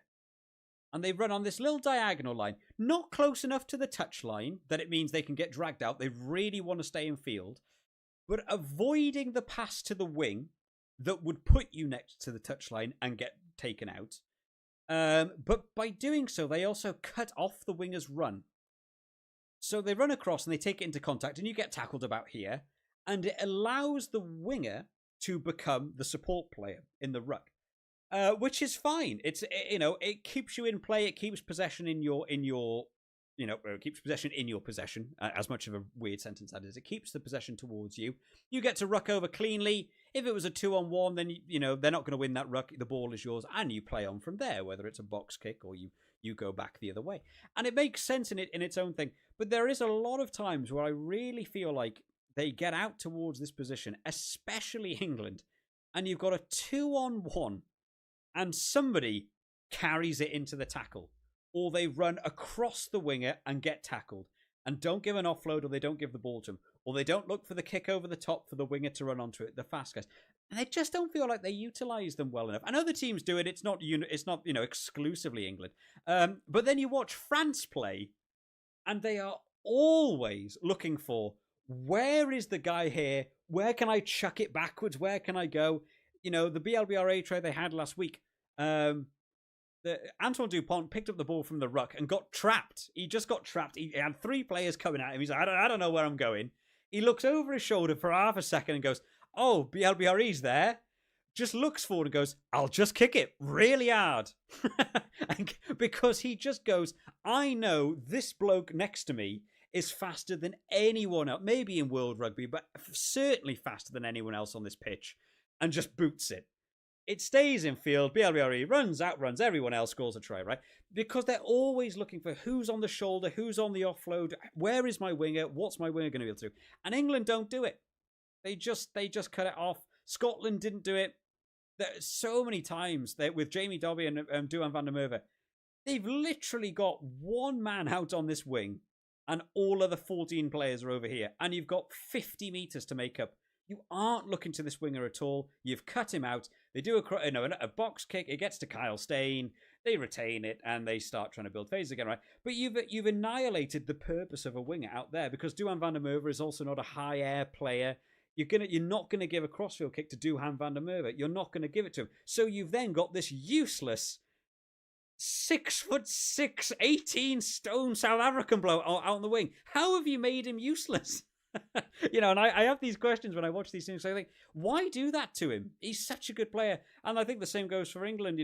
These English wingers aren't able to generate that go forward as well. You've got Roebuck coming in. You watch Roebuck at club level, he's a bit of a killer. But then in the England jersey, he's coming off at 60 minutes because he's not really able to make any headway. They're getting the ball late to him. Freeman, so busy against Wales in the first game, so busy. Moves out to the wing against Wales. He's kept that mentality. Keep busy, keep busy, keep busy. Gets a try at the end of the game. Great. Plays wing the entire game last week. It's just nowhere. It's just nowhere. So they've got to look to these wings. They've got to look to these wings more. So and it's the way they play the attack. They lose in the high ball kicks. Fine, we'll just attack. Get out to the wing. Utilize them. I've forgotten what the original question was. I've gone on a rant, and that's what I do. So I've forgotten what it is. More teams need to use wingers. And stop requesting that wingers move in field to find the ball. They should be finding them out wide and doing it. And one of the teams that's so good at it is France. And look at how well France do across everything. Balakoon's doing very well, finding the ball, looking out for himself. Jimmy O'Brien did it last week.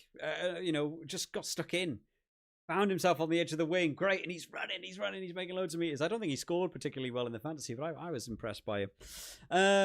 Let me have a quick read of the catch-up on this before we end the stream. Just before you go, what about Conan instead of Doris? I don't think it's a bad option at all. Certainly cheaper to have a look at. Let me have a quick look at the Irish bench because I can't remember who was where. Van der Fleer, who was on with Van der Fleer? So Conan, Timoney, Doris. Yeah, I mean, the Ireland team has judged it well. I think, you've got Van der Fleer there. He's going to come on for Timoney. I think he will. But you've got Tyg Byrne to cover the 6, so you can also bring on McCarthy and keep Tyg Byrne on. The only thing with Jack Conan, I always think, is he going to be the full 80? He's just going to be the full 80. It's just always there. But certainly can do well. I think if Jack Conan was playing... If they did the switch where sometimes they can do Jack Conan playing 8 and Doris plays 6 or 7... if Conan was playing 8, I think I could lean towards Conan, actually. I certainly don't think it's a bad move, but I have faith in Doris to outscore him. Guillard or Dupont, Asleon? Oh, man. What is the rest of your team looking like? That is such a massive swing in how you want to play that one. Both good in their respective positions. Expect Guillard to do, 40 minutes is all I would say.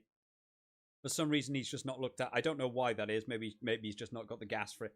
He's not looked at as that 80-minute player. He's a first halfer or a 5 minutes at the end of the second half kind of guy, apparently. Don't know why. So I would just take that into consideration. That Guillard might not be on the...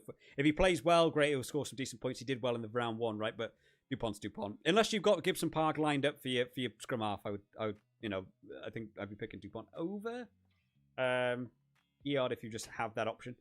Alex, I mentioned you think Doris over Conan because Conan is playing at 6 rather than 8. There you go, Alex on the exact same line as me.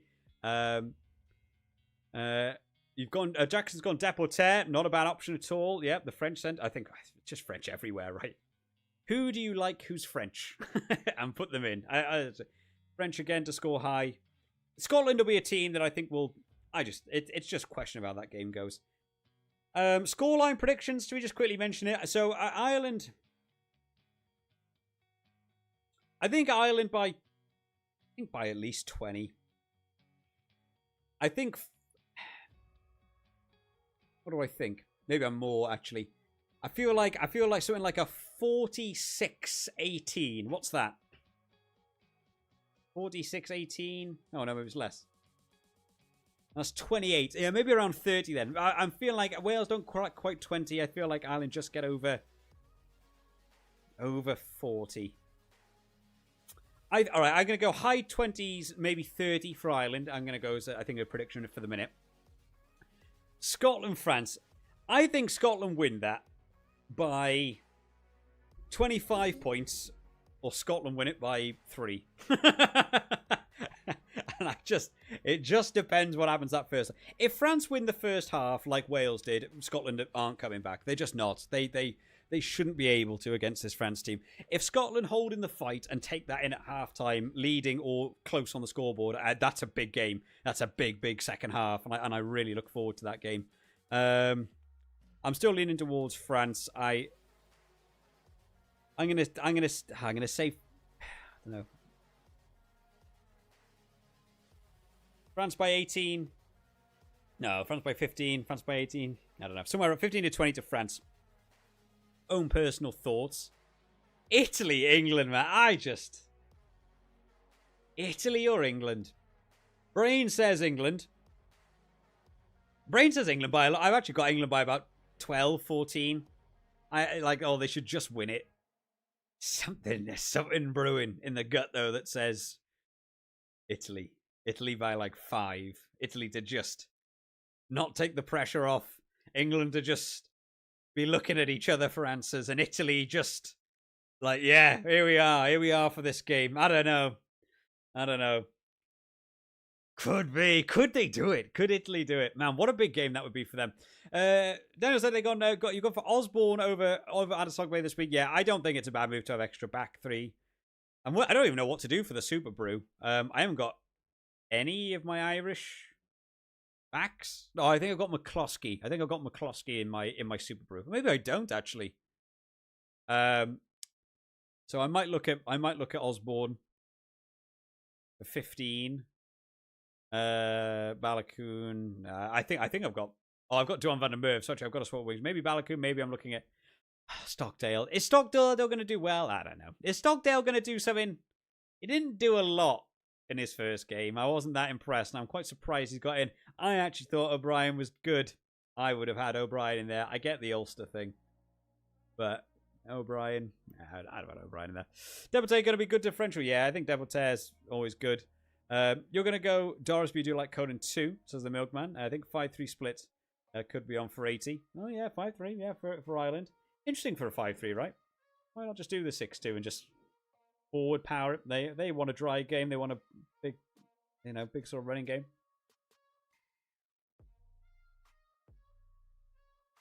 The problem is, who I replace Louis Berbieri for with Deporté? Or how do you replace him? Or LBB and Menoncello and said, well, now, hang on, Milkman. You and me had very similar teams last week, if I remember rightly. And you'll notice you've gone from first to third. Take a more external view of, is picking similar players to me the good option? Right? Or am I going to drag you down with me? If you think Deporté is the way to go, believe in your French picks.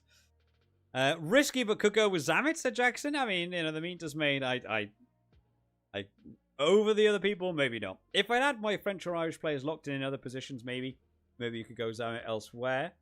What do you think of Crowley over Jalibert? I don't think a bad pick at all. Peely Ninja, that's a cool name. Yeah, I don't think a bad pick at all. Honestly, Jalibert's still going to have a bit of a question mark whether he's playing the full 80.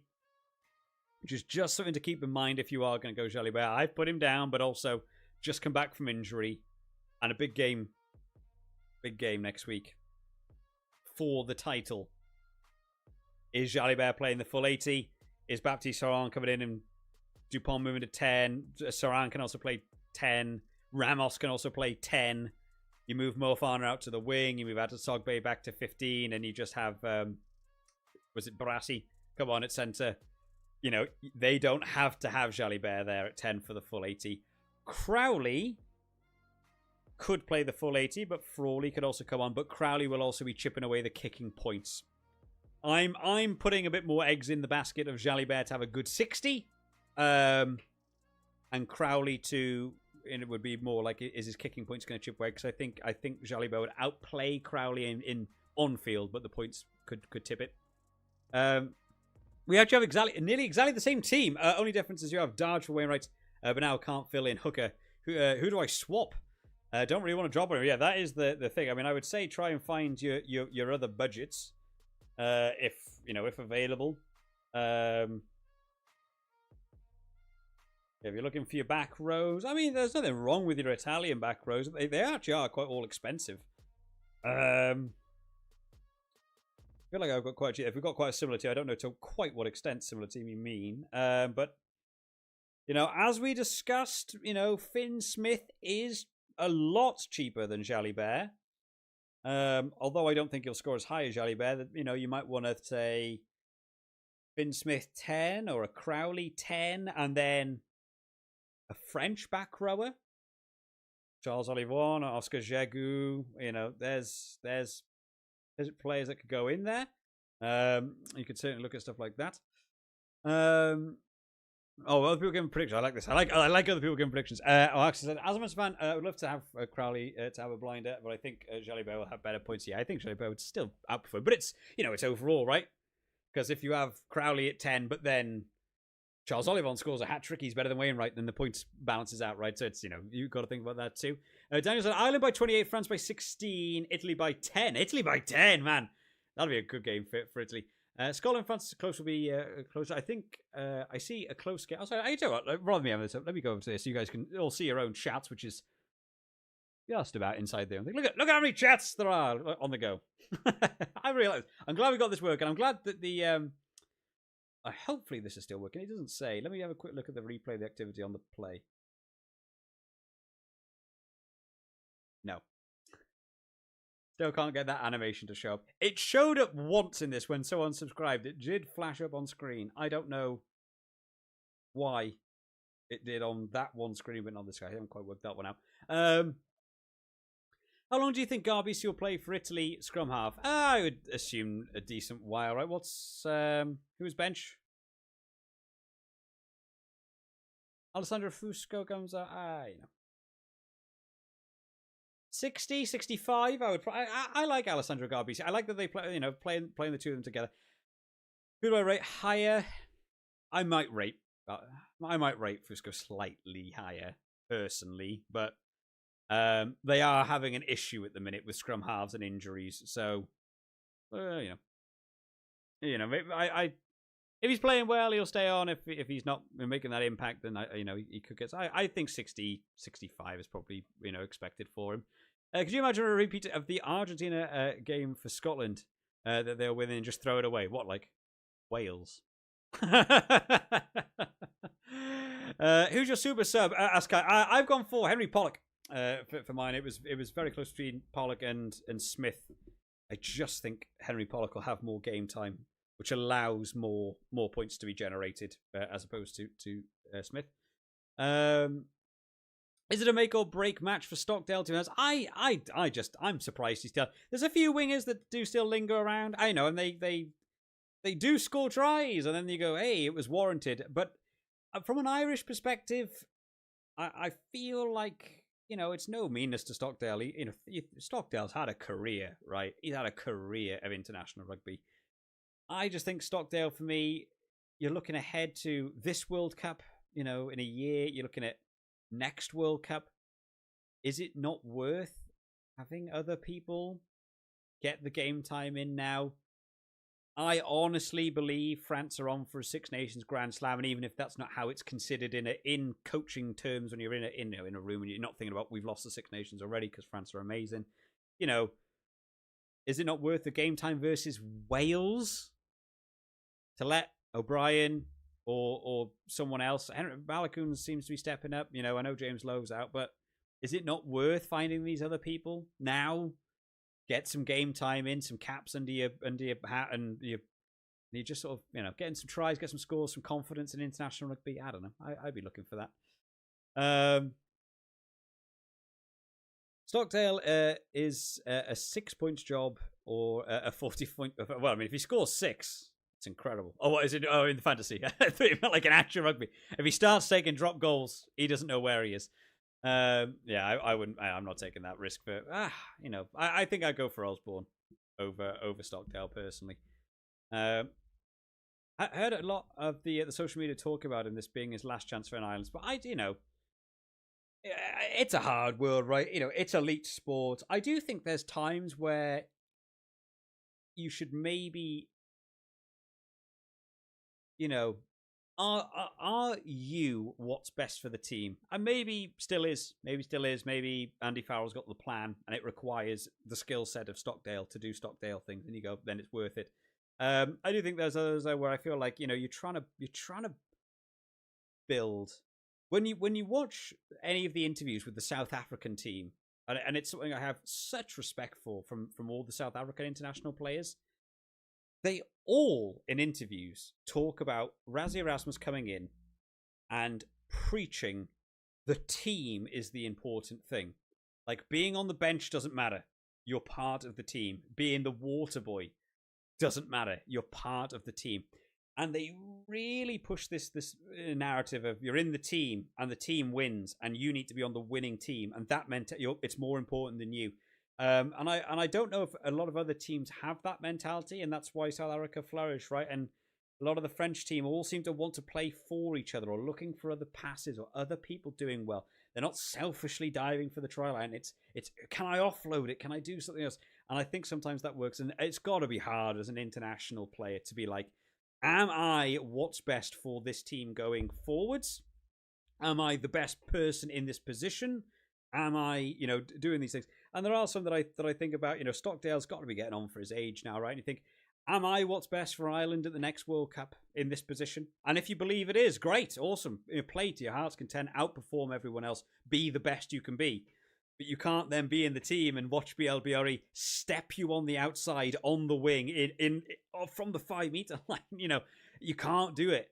If you back in yourself, you've got to be on. I've said it a little bit before about like Josh Adams as well. Josh Adams still getting over for tries and still feels warranted to be in that team. But I do think, like, should we not be having Zammit on the wing and Blair Murray at fullback? Should we not be looking to the next World Cup? Josh Adams has got to be past 30 now. Is Josh Adams at the 2031 World Cup? No, he's not there. So, is it worth now, that development cycle? Now, how much do we hear in the Welsh media?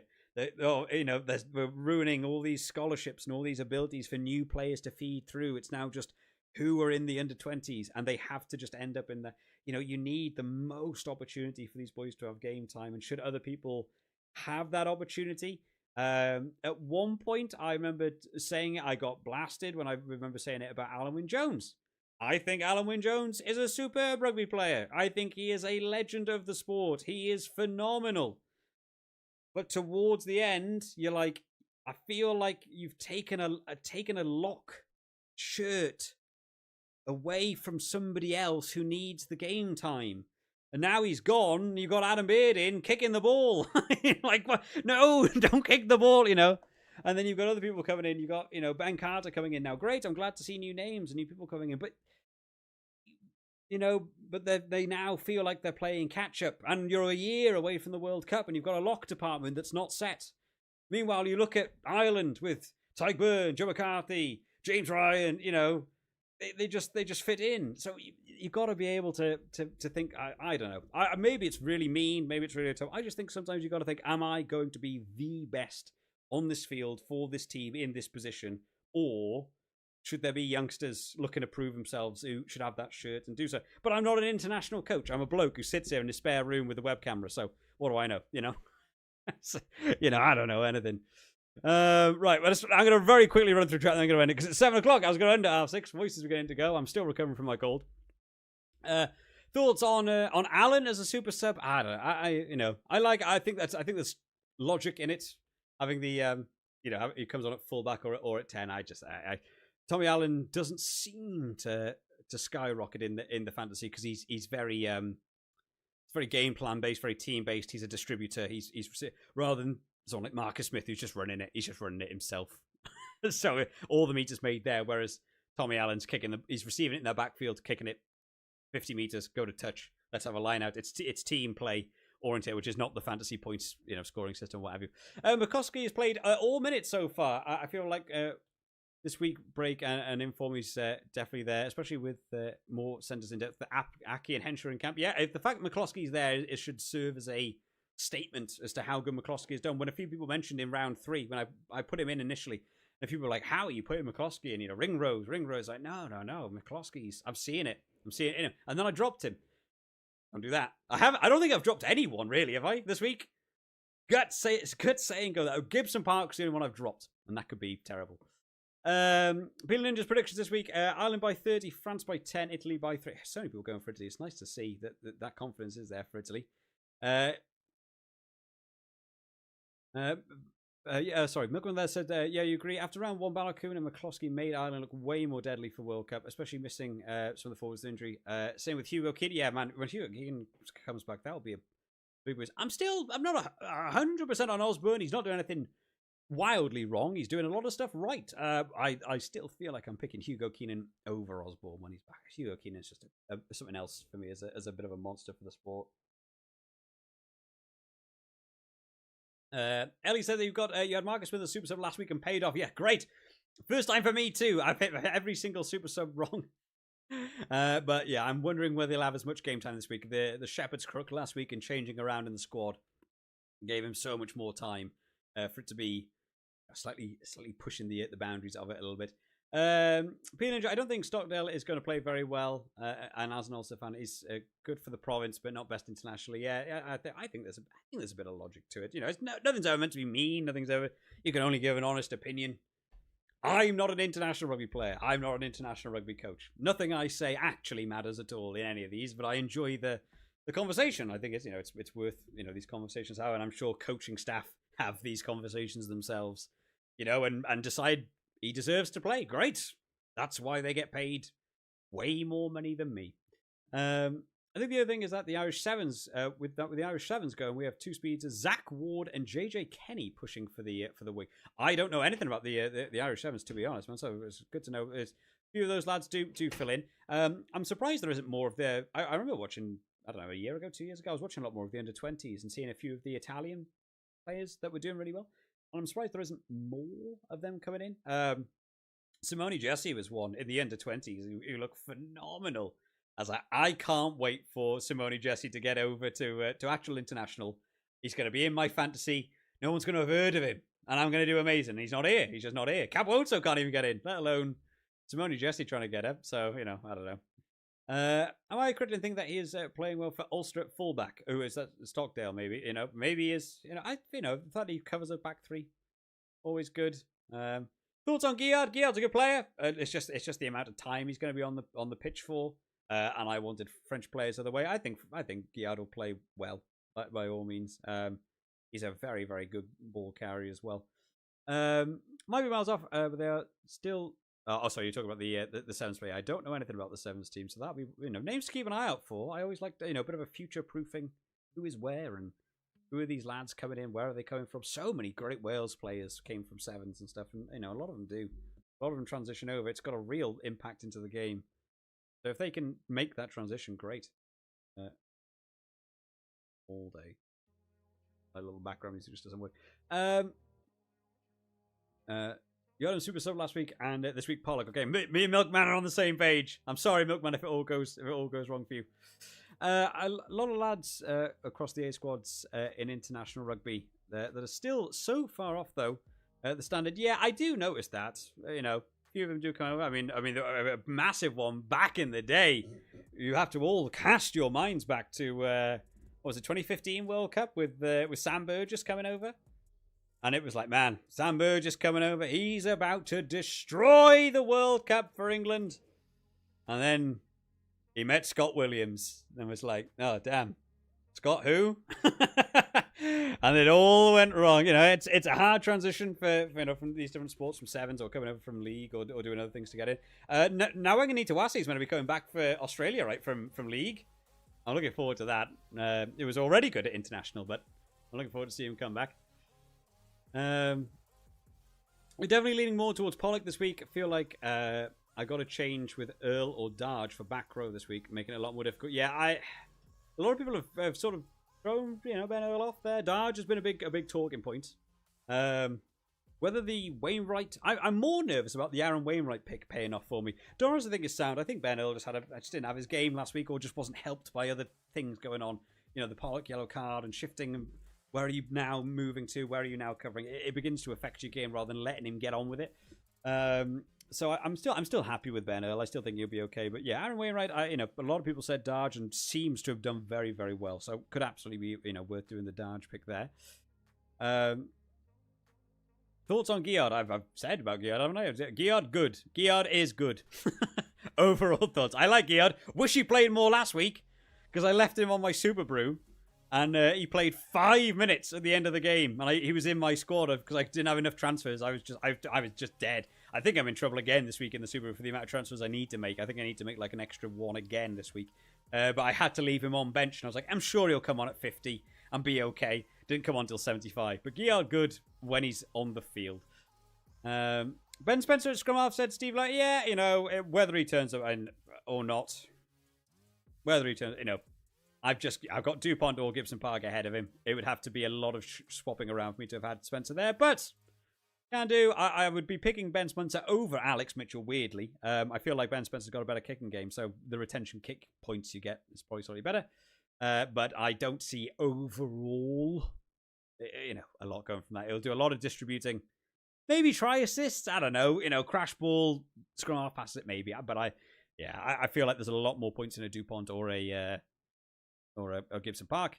Can't wait for Josh and Neil to get in the stream. One morning, so I've got to keep track of all these Irish players now.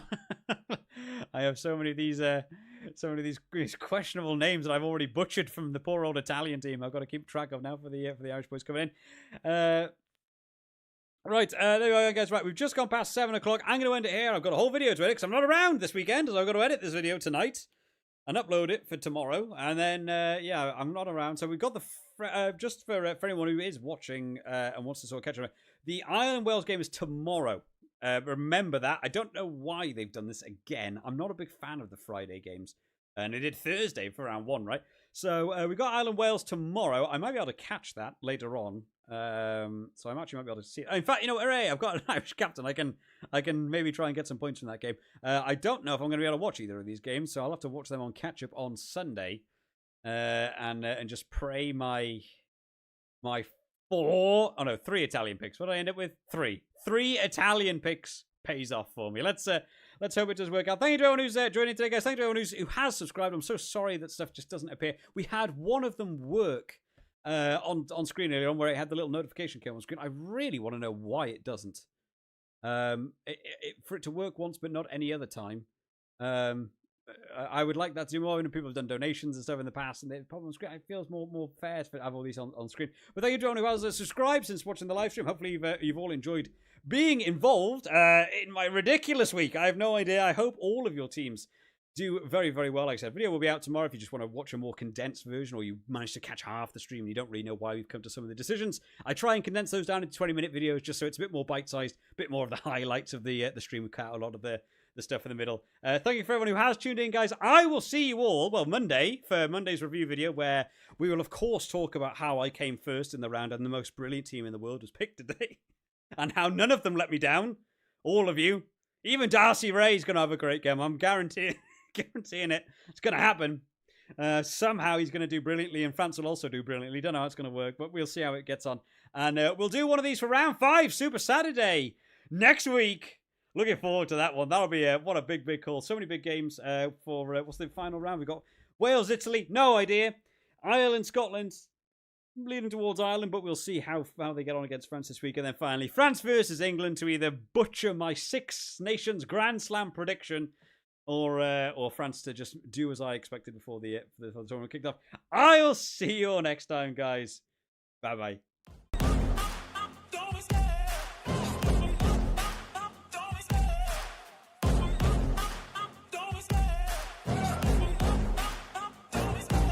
Love the chase and the hunt, and I set the pace when I'm running. I always take what I want and I always give it 100. Don't need a bank, no, I'm funded. Play the game like it's nothing. I'm always thankful for something. Don't take for granted, stay humble. Now wake up, it's time to look at the enemy. Look in the mirror if he is no friend to me. It's not working out, maybe it's the chemistry. It's time to break up so I can make a better me. Better believe in your mind, cause it's everything. You can mold, shape, find almost anything. All it takes is some time and some clarity to find your identity. It's mind over everything.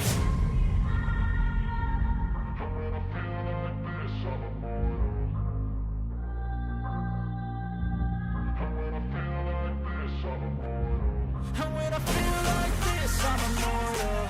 When I feel like this, I'm immortal. When I feel like this, I'm immortal. When I feel like this, I'm immortal. Don't be scared. Just give me